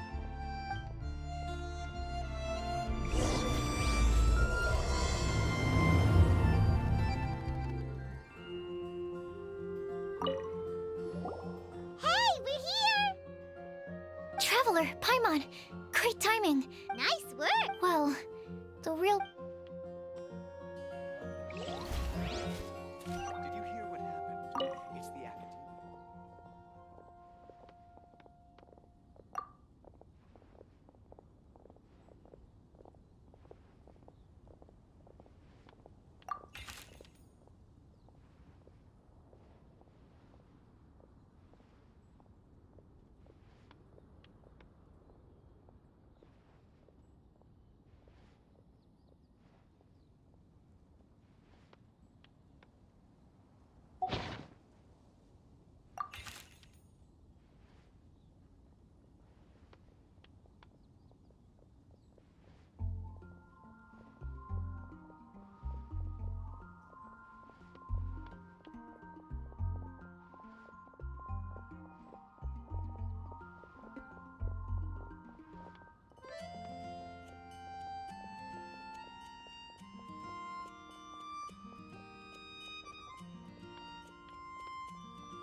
me quickly summarize what we found out about a flower that is not of this world. Tainari believes that on closer examination it might be logically paradoxal, while Albedo says that his answer would be better discussed at length in person. As for my answer, I think a clock in the shape of a flower would constitute one that is not of this world. Here's what we've gathered regarding a guide who will never get lost. Mona said that she'd like to join us in uncovering the secret behind the prophecy, while Bennett suggests Fischl, Mona, or the Traveler as potential candidates. Mika didn't submit much, but he did draw a vegetation map for Master Tainari and wrote up a dragon spotting calendar for Sino. Amber also wrote in. She said that she sees herself as nobody's guide, but everybody's friend. As for one who would never lie, Rosaria removed herself from consideration, but both Razor and Sino are willing to support us in our search. Timaeus seems to have forgotten to write to us. And finally, this is what we've gathered on a legend that never ends. Klee said that her mom has a number of friends who like to write storybooks. Lisa believes that legends live forever in people's hearts. I think that for a legend to be never-ending, it has to be filled with hopes and dreams, and actively passed from one person to the next. So, what are the answers to the 4 riddles then? You're really smart, Paimon. I bet you can figure it all out in no time. Or, let's all share our thoughts on what we think the answers might be.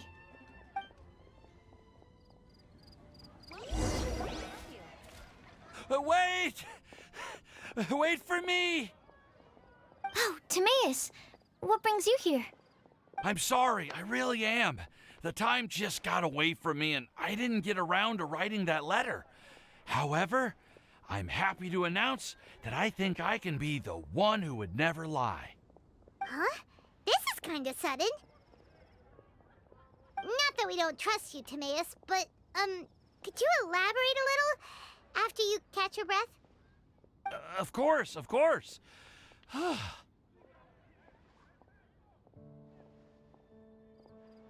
Do you still remember the time I, collaborated with a certain Miss Ying-ar? Well, basically, she helped me out a lot with my research into potion making once, and, well, we've stayed in touch through letters ever since. Wait, so Ying-ar is the girl from Liyue that Sucrose mentioned earlier? We always assumed you were hard at work every time we saw you at the crafting bench. So you've just been writing letters to Ying-ar the whole time? No, I mean, not all the time. I've done some work too. And anyway, our correspondence covers a lot of serious topics, like perfumes, potions, alchemy.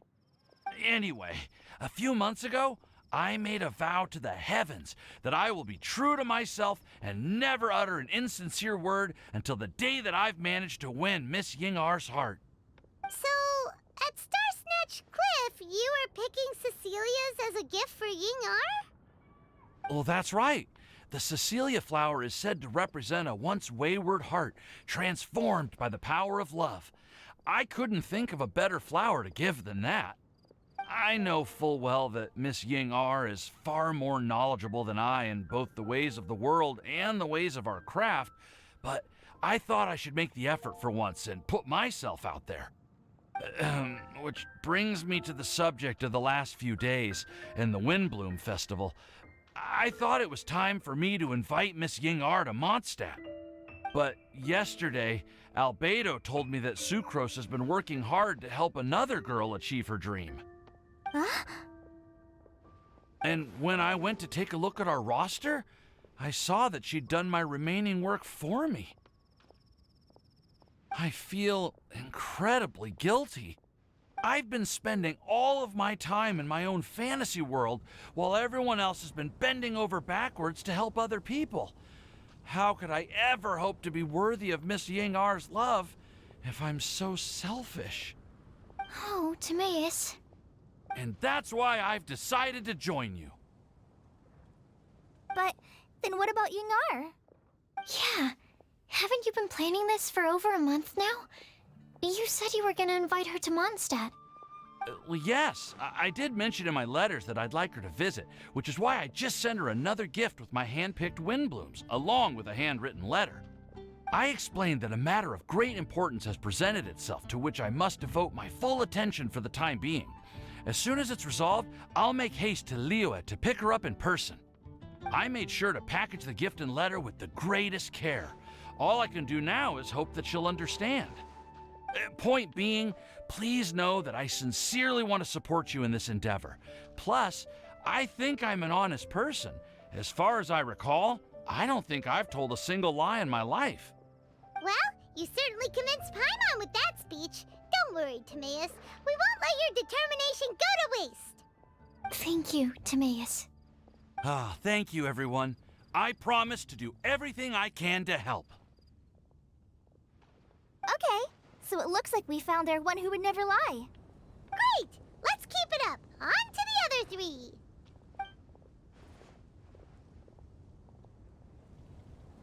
Okay, Paimon will do the honors. Ahem. We have with us here the flower, the guide, the legend, and Timaeus. Huh? Why did you only say Timaeus' name? You should say my name, too. All right. We also have Klee. That's me! With Klee here, this all somehow feels like we're getting ready for a field trip. There's nothing wrong with a more relaxed atmosphere, is there? Of course. We will soon see if my hypothesis has any merit. Actually, I'm still feeling a little nervous. Me too. But weren't you all fired up just a moment ago? Yeah, you're right. Okay, let's do this. Actually, I'm a little worried, too. Deep breaths. Deep breaths. I know what you're feeling. Saying anything becomes so much harder when there are so many people watching. Well, does anyone know the exact location of where we're headed, or should I do a reading on my scry glass? According to the prophecy, once we've figured out the answer, we should test it at the Lantern of Utmost Joy. Wait, but where is this lantern? Oh, we know something about that. What?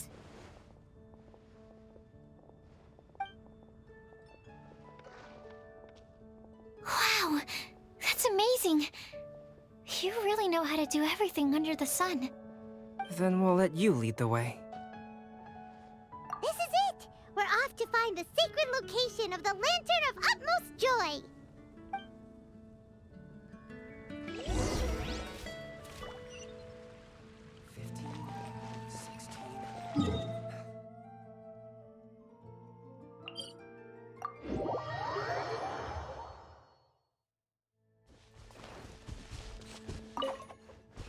Behold!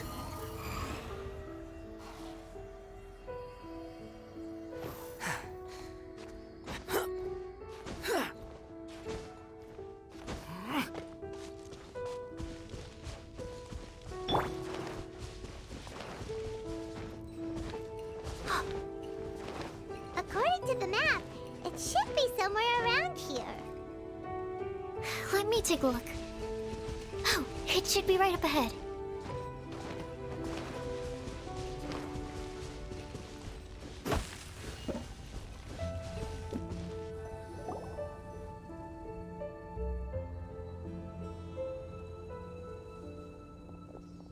Aw, I don't see any lanterns here. Now that I think about it, the prophecy didn't say anything about what the Lantern of Utmost Joy actually looks like, right? Maybe we've overlooked something? Traveler, are you trying to figure out something else from the paper?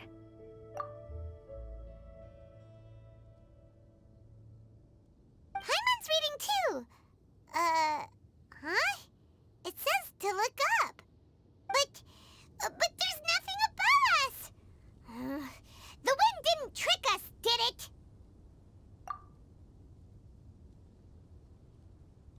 Place the squirrel on the back of the pointy-eared cat and a pious puppy will open the doors to show you the way. Huh. Paimon read the whole thing out loud, but nothing's happening. Look! Look! The wind is blowing! What a strong wind current. Let's write it up and see where it leads us. Huh? We'll have to fly up there? Can someone carry me with them? Here.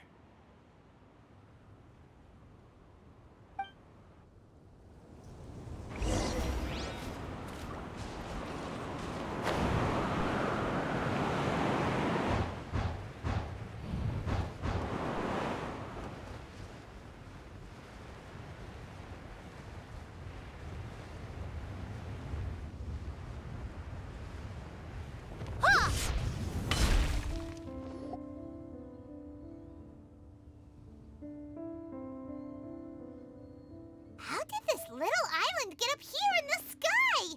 Did somebody make it? Just to be safe, I've been jotting down our entire route here. This way, no one will get lost. Oh, good thinking, Kale. Huh. Who would have thought we'd find this kind of table here? Weird. It's almost as if someone was holding a tea party. I never would have guessed that such a place could exist. Right above Mondstadt, too. Wow, look at that pretty lantern on the table. There's even a chair for each side of the lantern, too. There seems to be something on the back of this chair. Let me have a closer look. Take your seat, present your answers, and you shall reach enlightenment. Well, as far as instructions go, I guess that's simple enough. So we just need to do as it says, right? Wait a second. Huh? What is it, Albedo? We'd better make sure this place is safe before taking our seats. Everyone, please stay clear for a moment. Well, all our questions and doubts aside, the scenery here is pretty amazing. It'd be impossible to feel stressed here. How is everything, Albedo? Everything seems to be fine. I didn't find any traps or suspicious mechanisms, but I also couldn't find any overt destructive devices. Huh? What do you mean? Well, it seems that wrong answers won't have any catastrophic consequences. Looks like we'll have to sit on these chairs and fulfill the prophecy. Everyone, I would like to suggest that we try some risky answers on our first attempt. Let's reserve our most confident answers for the second round. That sounds kind of smart. But why? Ah, I get what he means. If we do as he says, then we may be able to figure out how the puzzle works. I see. That makes a lot of sense. Mona, is there something wrong? You're not looking too good. Oh, are you hungry? I brought some snacks. Thank you for offering, Klee, but that's not quite it. While Albedo was checking just now, I gave my scryglass a spin hoping to find some information. But there's a strange aura to this place. It's almost as if someone has been staring at me as soon as we stepped foot in here. But if nothing here has actually been physically tampered with, then no. Could that person be?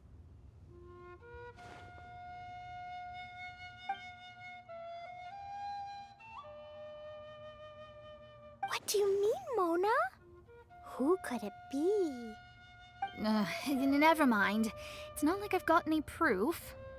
Don't leave us on the edge like this, Mona. I'll just do what Albedo said. Yes, let's test the hypothesis together, Klee. Come on, join us, Mona. Oh, all right. Okay, then I'll answer the first question. If someone were to ask me to find a flower that is not of this world... You can do it, Sucrose.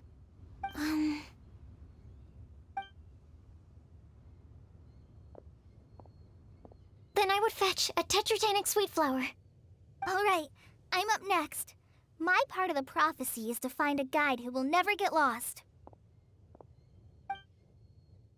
Kale, I hope you found your answer. My answer is that I will be that guide. For a long time, I have been guided by others.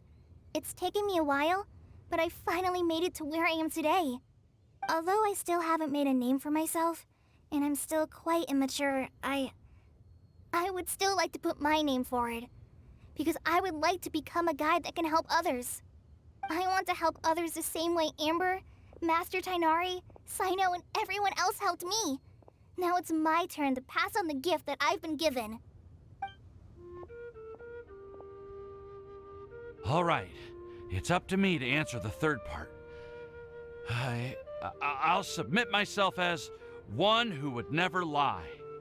Although I've never really had any other virtues or talents, I'm confident that I've always been an honest person. I'd like to thank everyone, too, for giving me this opportunity to validate myself. And last but not least, I will answer the final part of the prophecy. There's no tale more befitting the title of a legend that never ends than our fates as human beings. Wait! The lantern just lit up! Whoa! All four sides of the lantern are glowing! Huh? But...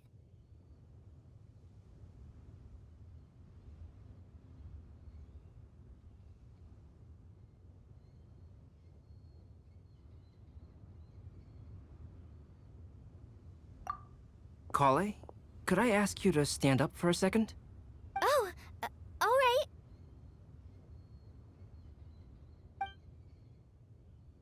Huh? What's going on? Why is it lighting up regardless of who's sitting in the chair? Didn't it say we have to answer all the questions correctly? It's pretty clear now, isn't it? We've just proven that there is no right answer for this prophecy. No right answer? But how could that be? Although the instructions had come from an old and enigmatic prophecy, it is in fact nothing like the ancient mechanism that we had all imagined it to be. I believe the lantern only serves as a simple signal. Ah, and to think, I never expected you to actually find this place. What? There's someone else here? We meet again, traveler. Hey! You're that Outlander we met the other day at Good Hunter! It's all thanks to you that I was able to find this place. Good thing that you were too preoccupied with the prophecy to notice someone tailing you from the shadows. Oh, is that so? Then, why do I spy yet another person following in your shadow? Wait, really?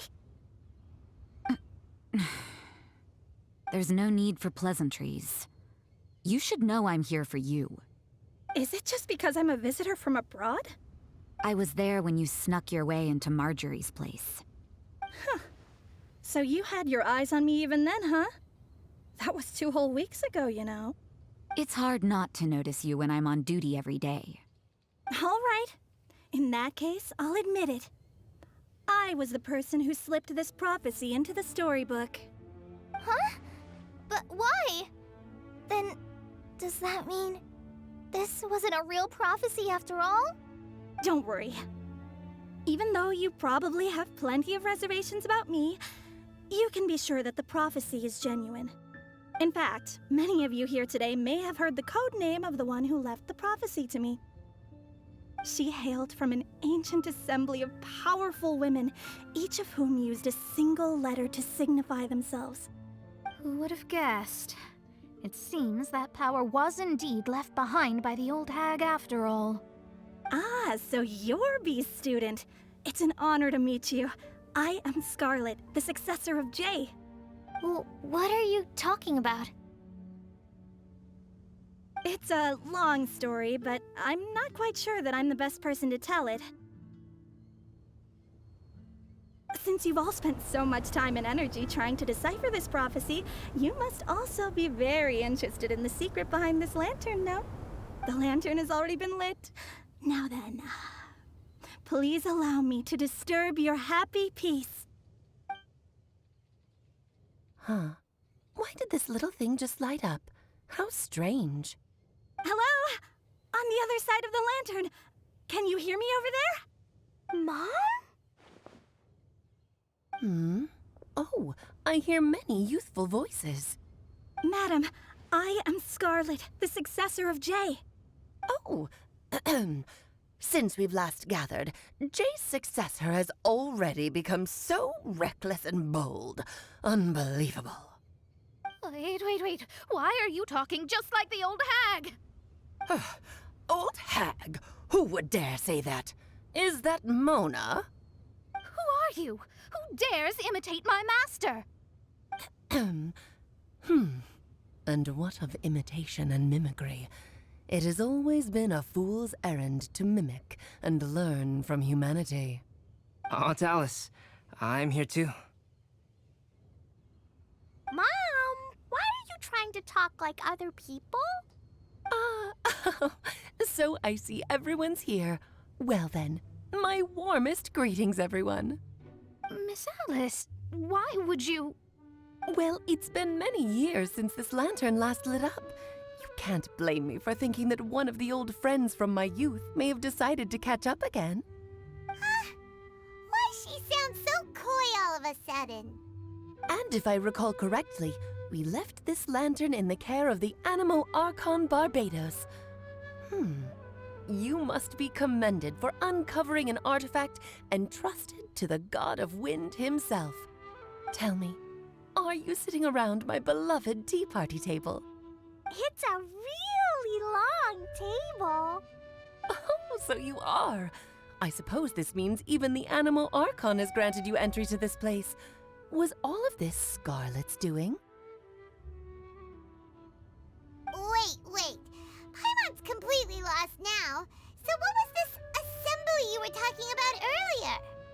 Oh, Miss Alice, would it be all right to leave the explanation of that to you? Well, you should be rewarded for making it all the way up here and activating the lantern. Now then, let me tell you a long and ancient story. Ever heard of the Hexenzirkel? As the spooky name suggests, it's a secret society. Once upon a time, it even challenged the Animo Archon himself. But he replied, "Let us make music, not war, and resolve our conflicts through song." From then on, the mages would only ever convene in the woods, in the skies, or on the edges of cliffs. At these tea parties, they discussed their stories and secrets and resolved their differences, as the tea and cakes bore witness to their pledge never to fight amongst themselves. Yesterday, I snuffed out the life of my beloved. He had grown old and was extremely sick. He loved me dearly, so I took his fate in my hands and ended his pain. I'm raising a son. Of all the children I had, he's the only one left. But I suppose that still makes me a mother. My lifespan is nothing compared to yours, so I wish to leave you with my storybook. Actually, maybe you can pass it on to your children one day. Oh, this looks interesting. Let me scry. My dear sisters, we mustn't let prophecies threaten our bonds of friendship. Even the most frightening witch was once a little girl, and growing up can be so tough. Sometimes we all need to vent our troubles to the wind. Even if the nations go to war, or the sky falls down, the mages' tea parties shall forever be held around this table.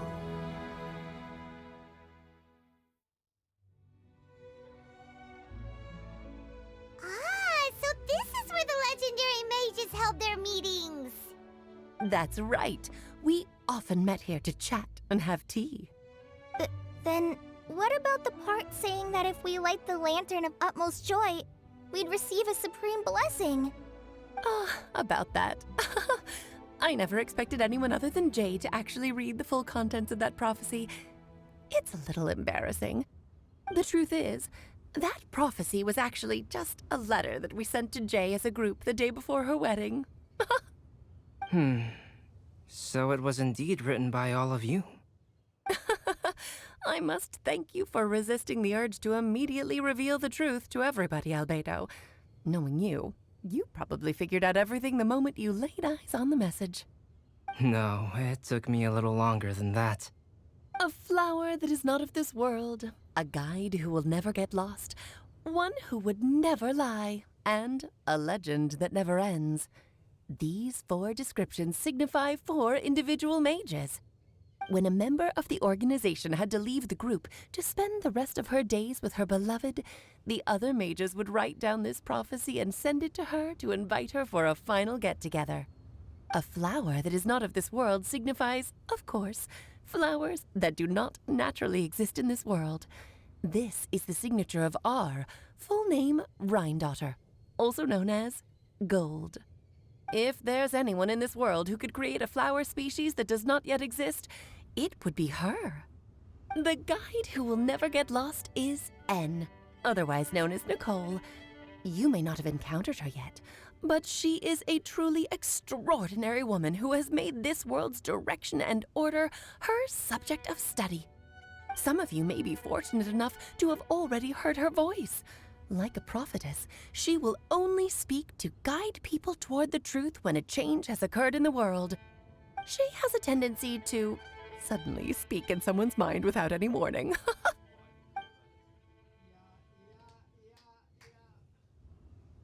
If one day you would be unfortunate enough to run into a truly dangerous situation, she may use her voice to guide the way forward for you. Who would have guessed that there are so many mysterious women in this world and that they would all know each other? The one who would never lie is me. I hope no one would take offense. It's just that I, Alice, or A for short, have always had a soft spot for those with sincerity and candor. As for a legend that never ends, you may not know M in person, but you've likely encountered one of her works. Have any of you ever read The Boar Princess? Huh? I'm pretty sure every child in Mondstadt has read that book. It's also one of my favorite stories. M was an exceptional human writer who used her prose to teach me the meaning of grief. Don't you think such a person would deserve a seat at the mage's table? Paimon's getting more and more lost. It may sound hard to believe, but I can attest to everything that Alice has said. Jay was also a mortal who aged and passed on, leaving her title to her students and followers. Alice, you've never acknowledged any of Jay's successors. It's now been centuries since the first of us took on her mantle. I've always wanted to meet you. Do you also want to become a mage? Title aside, I think I'm more interested in the meaning and purpose of the Hexen Circle. I used to think that the Hexen Circle was a group of women who could control the very fate of this world. But now, I've seen for myself that besides Jay, many other ordinary people were also among you. Do you think less of us now? No, not at all. My interest has been piqued, and I'm now even more drawn towards the idea of becoming a mage. You're right. I've never acknowledged any of Jay's successors, but you are different. You are much more fascinating than any of your predecessors. Oh, has someone finally piqued Aunt Alice's interest? Now is not a good time, Scarlet, but as soon as I am able, I will seek you out for a meeting. I want you to tell me all about Jay's married life back in her hometown. So the mage who received the prophecy letter from all of you was Jay? She left the Hexen Circle after getting married? Precisely. There was only one way the letter could have been interpreted. She would have known what we meant as soon as she saw the message. We were just asking one thing of her. Please come to see us again. Before you go and settle forever with your happiness, please come share some of it with your best friends and sisters. So, the Supreme Blessing actually meant... All journeys are fleeting and will eventually come to an end. What will give us the most fulfillment and happiness in the end are those who will greet us at our journey's destination. Dear child, I believe you can also understand what I am talking about. We women will always have many troubles and encounter pains and frustrations that will keep us up at night. But no matter how hard things may become, we will cross mountains and oceans to see our best friends again, regardless of how many years have passed or how far the distance may be. As long as we can be with our beloved friends, our hearts will be filled with joy. To us mages, that's what being supremely blessed is all about. Oh. I still don't get it, but I do know that all the mages are Mom's best friends. If you ask how I see it, the Hexen Circle is just a group of ladies that I spent my youth with. Anyway, I'll introduce some of the other members to you all later. I still have a few things to attend to, so this will have to do for today. Bye, Mom. Todoko says bye, too. Goodbye, darling, and farewell to all of our other friends as well. I'm sure we'll see each other again. Oh, now that I think of it, isn't it getting close to that time of year? Yes, it's Windbloom again, Alice. It's also a special anniversary date. I'm sure you still remember. Yes, I do remember now. It was on this day, many, many years ago, that Jay tied the knot. Ah, just in time for the Festival of Love and Freedom. Everyone, please enjoy this year's Windbloom Festival to the fullest.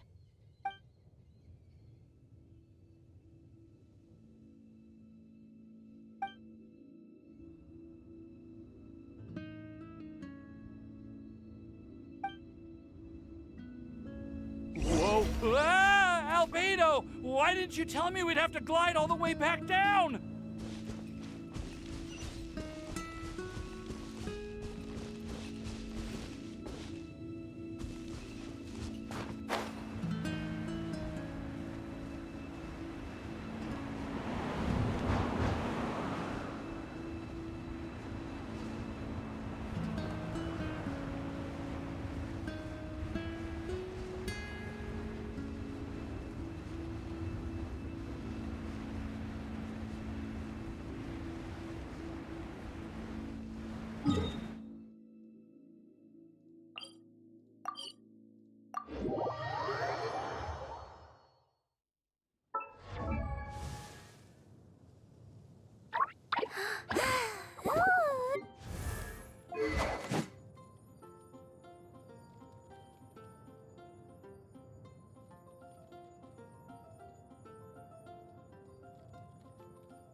Are you okay, Timaeus?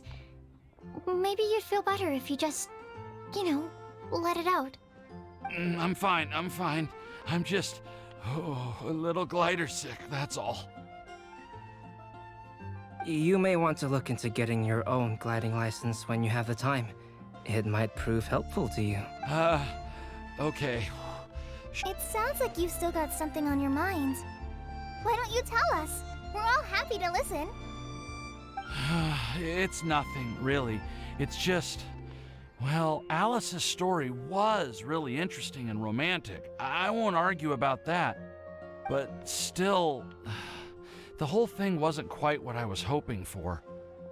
Of course, I didn't actually expect the supreme blessing to be real, but... Don't say that. None of this was your fault, Timaeus. Honestly, it's more on me for having agreed to be the Windbloom Festival Special Ambassador. Had I not asked for everyone's help? If anything, it should be my fault for finding that prophecy. Oh, no, no, no. I didn't mean to blame the two of you either. I just feel like this whole adventure didn't really end on a high note, and we also didn't really get anything out of it. But I'd say we still learned something new. Well, that aside, Timaeus, you still need to go to Liyue to apologize to Yingar, right? Do you want Kale and I to accompany you?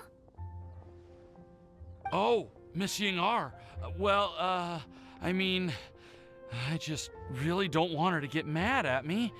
Now that I've come back to my senses, oh, I really don't know what I should do. Hey, you three? You may want to look over there. Huh? Miss Yingar? Oh, so that's Miss Yingar? I've never met her before. Yep, that's her. And she actually came all the way to Mondstadt. I am so sorry, Miss Yingar. But how did you... I mean... Are you so happy just to see me? Well, of course I am. I'm so happy that, I don't, Sorry, I don't know what to say. I was ready to give you a harsh scolding, but now that I've seen you like this, I suppose I could let you off the hook this time. You said you couldn't come to pick me up because of a very important matter, right? Well then, of course I had to come and find you instead. Should we go see how they're doing? Oh, I wouldn't. You'll get hit by a forest boar if you interrupt a couple's romantic conversation. Oh, really? We'll just leave them alone then.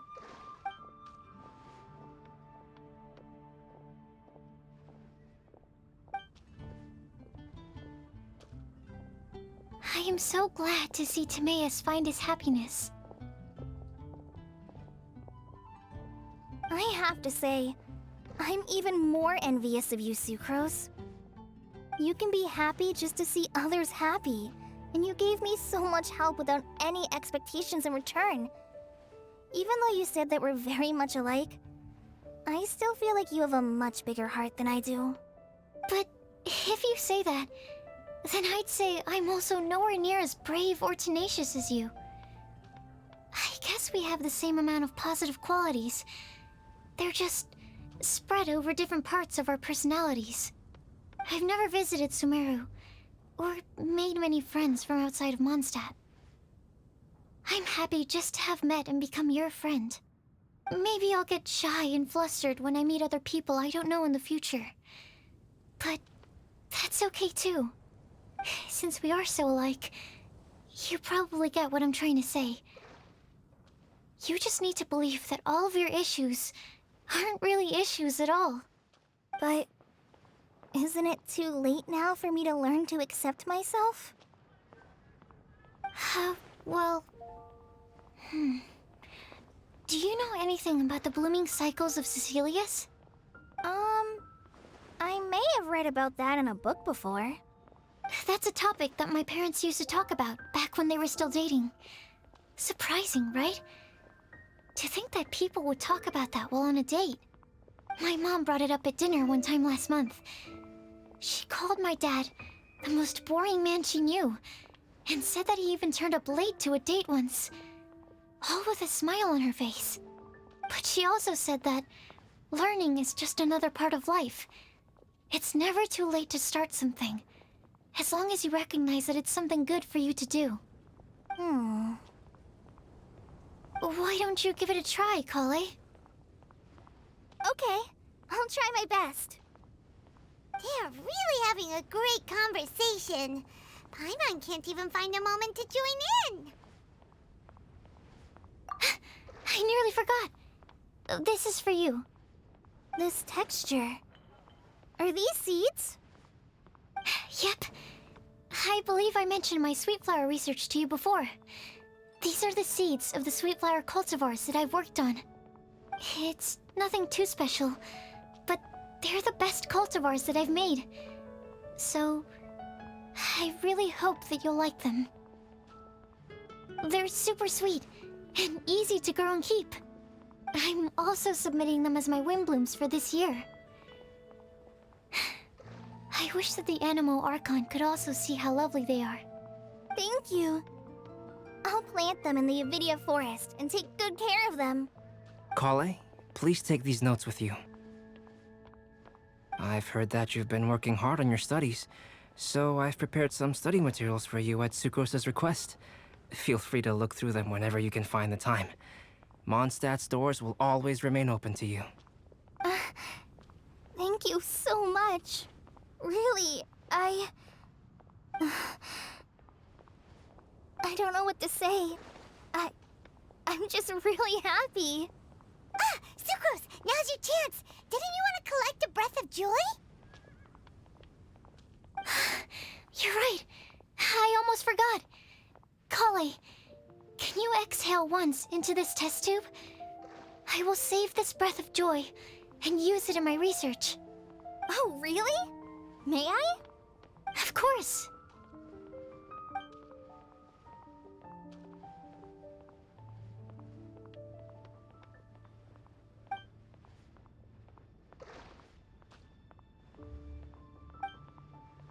Huh? What was that? It was like a little cloud of happiness, but now it flew away. Well, luckily, there's still some breath left in the test tube. I'll seal it up for now. I'll keep working on it and let you know as soon as I have any breakthroughs in my research. Yeah, you can write to me. I'll be sure to respond as soon as I receive your letter. Oh, it looks like you found a new pen pal. Master Tainari! Sino! If your friendship was forged in a test tube, does that make you test friends forever? That's it. I think you've ruined Sumeru's reputation in Mondstadt beyond all hope of repair. All that matters is that I've enjoyed Mondstadt immensely. The dragon here possesses a majestic form. Oh, that reminds me. Traveler, this card back is for you. Sino wanted you to have one for yourself. If I had to guess, I'd say he probably wants you to use it if you challenge him to a duel. I'm a master of the game. Do you dare challenge me? Can you believe this guy? Huh. Let's knock him off his high horse. Wait! I've got something to give you, too. Huh? Kale has a gift for us? Yeah! I figured I should follow local Mondstadt customs and prepared a few small things themed after the Windbloom Festival. I made these bookmarks from Sumeru roses at the hotel. I want to give them to Amber, Master Tainari, and Sino. During Windbloom, Mondstatters offer flowers to the people most important to them. You three are family to me. But Tainari said that we're not anything like an academic family. He wouldn't write joint papers with us. Well, in this case, we can consider ourselves as regular siblings. And that should be just fine. I agree. Oh, and here are some Padisara seeds as well. These are for the Traveler, Paimon, and everyone else from Mondstadt. Whoa, are these really for us?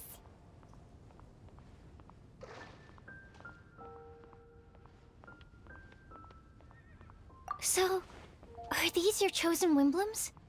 Mm-hmm, one of them. Both Padisaras and Sumeru roses are my Windblooms. Although they're not native to Mondstadt, they are the flowers that can best express my feelings.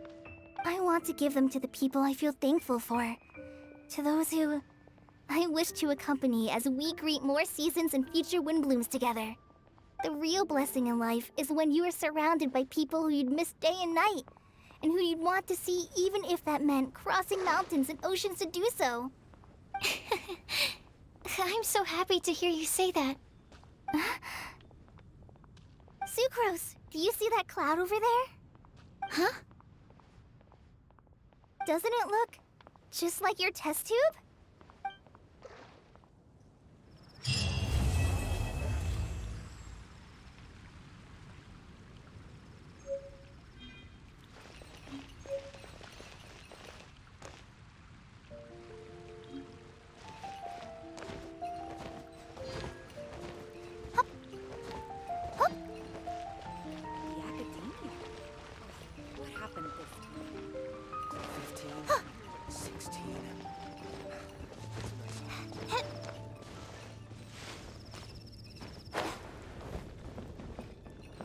You like the card back from Sino, right? I must admit, I also spent a good amount of effort coming up with a design. His request was quite interesting. He wanted a dragon, a cool pose, and a design that would stand out and awe his opponents. Although the commission was for himself, he wanted the back to be flashy enough to draw the attention of the opposing player. Perhaps there's something that can be said about how, when it comes to Genius Invocation TCG, friendship is more important than competition. He also said that such an impressive card back should be shared with friends. Since he gave it to you, this must mean he considers you to be a close friend. Oh, and speaking of, to repay my efforts, he also gifted me the card back as well. Maybe I'll also give the game a try.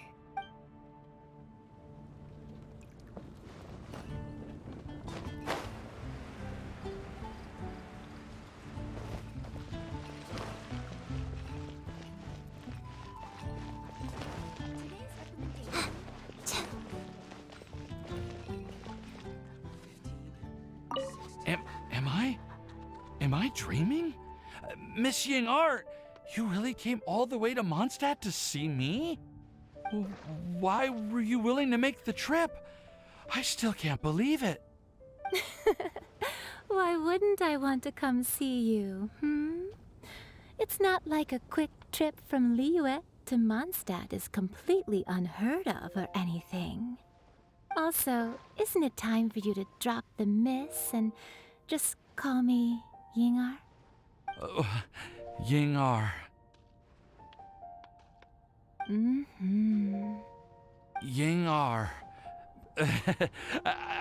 I think I still need some time to get used to calling you that. Look at you, already so flustered. And we're just getting started. No, I'm just overwhelmed with happiness. Thank you so much for coming to see me for Windbloom.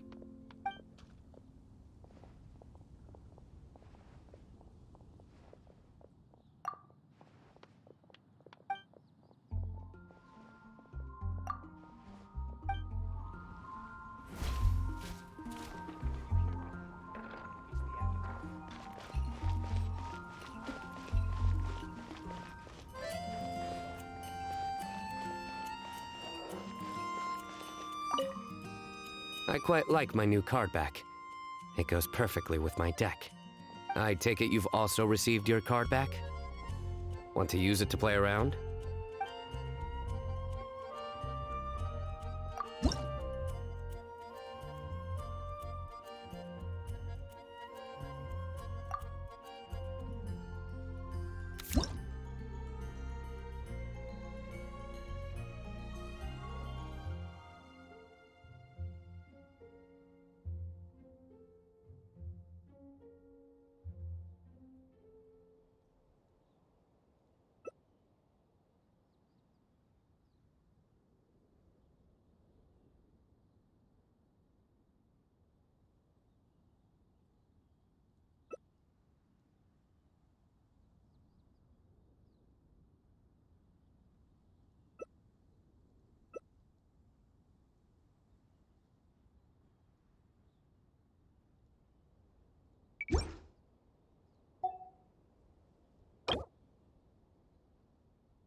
flicker.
Can you hear that?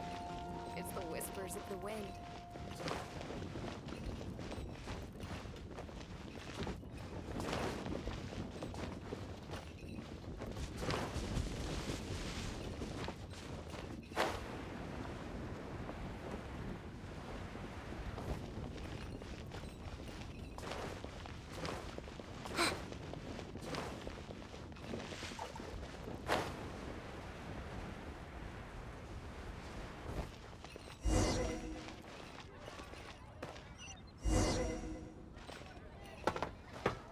Well, what do you think? I trust you've enjoyed this year's Windbloom Festival. I'm happy to see you find the time amidst your busy adventures to return to Mondstadt and celebrate the winds of freedom with us. And if you have a moment now, would you care to hear a new love poem I wrote this year? Allow me to recite it for you. This world has never seen such vibrant color. It bestows upon everyone a brilliant hue, a shade more ethereal than white, yet more radiant still than gold. It eases into your eyes and restores to light a solitary soul. Maybe a bit too somber. Maybe I should write another one on sweet flowers instead.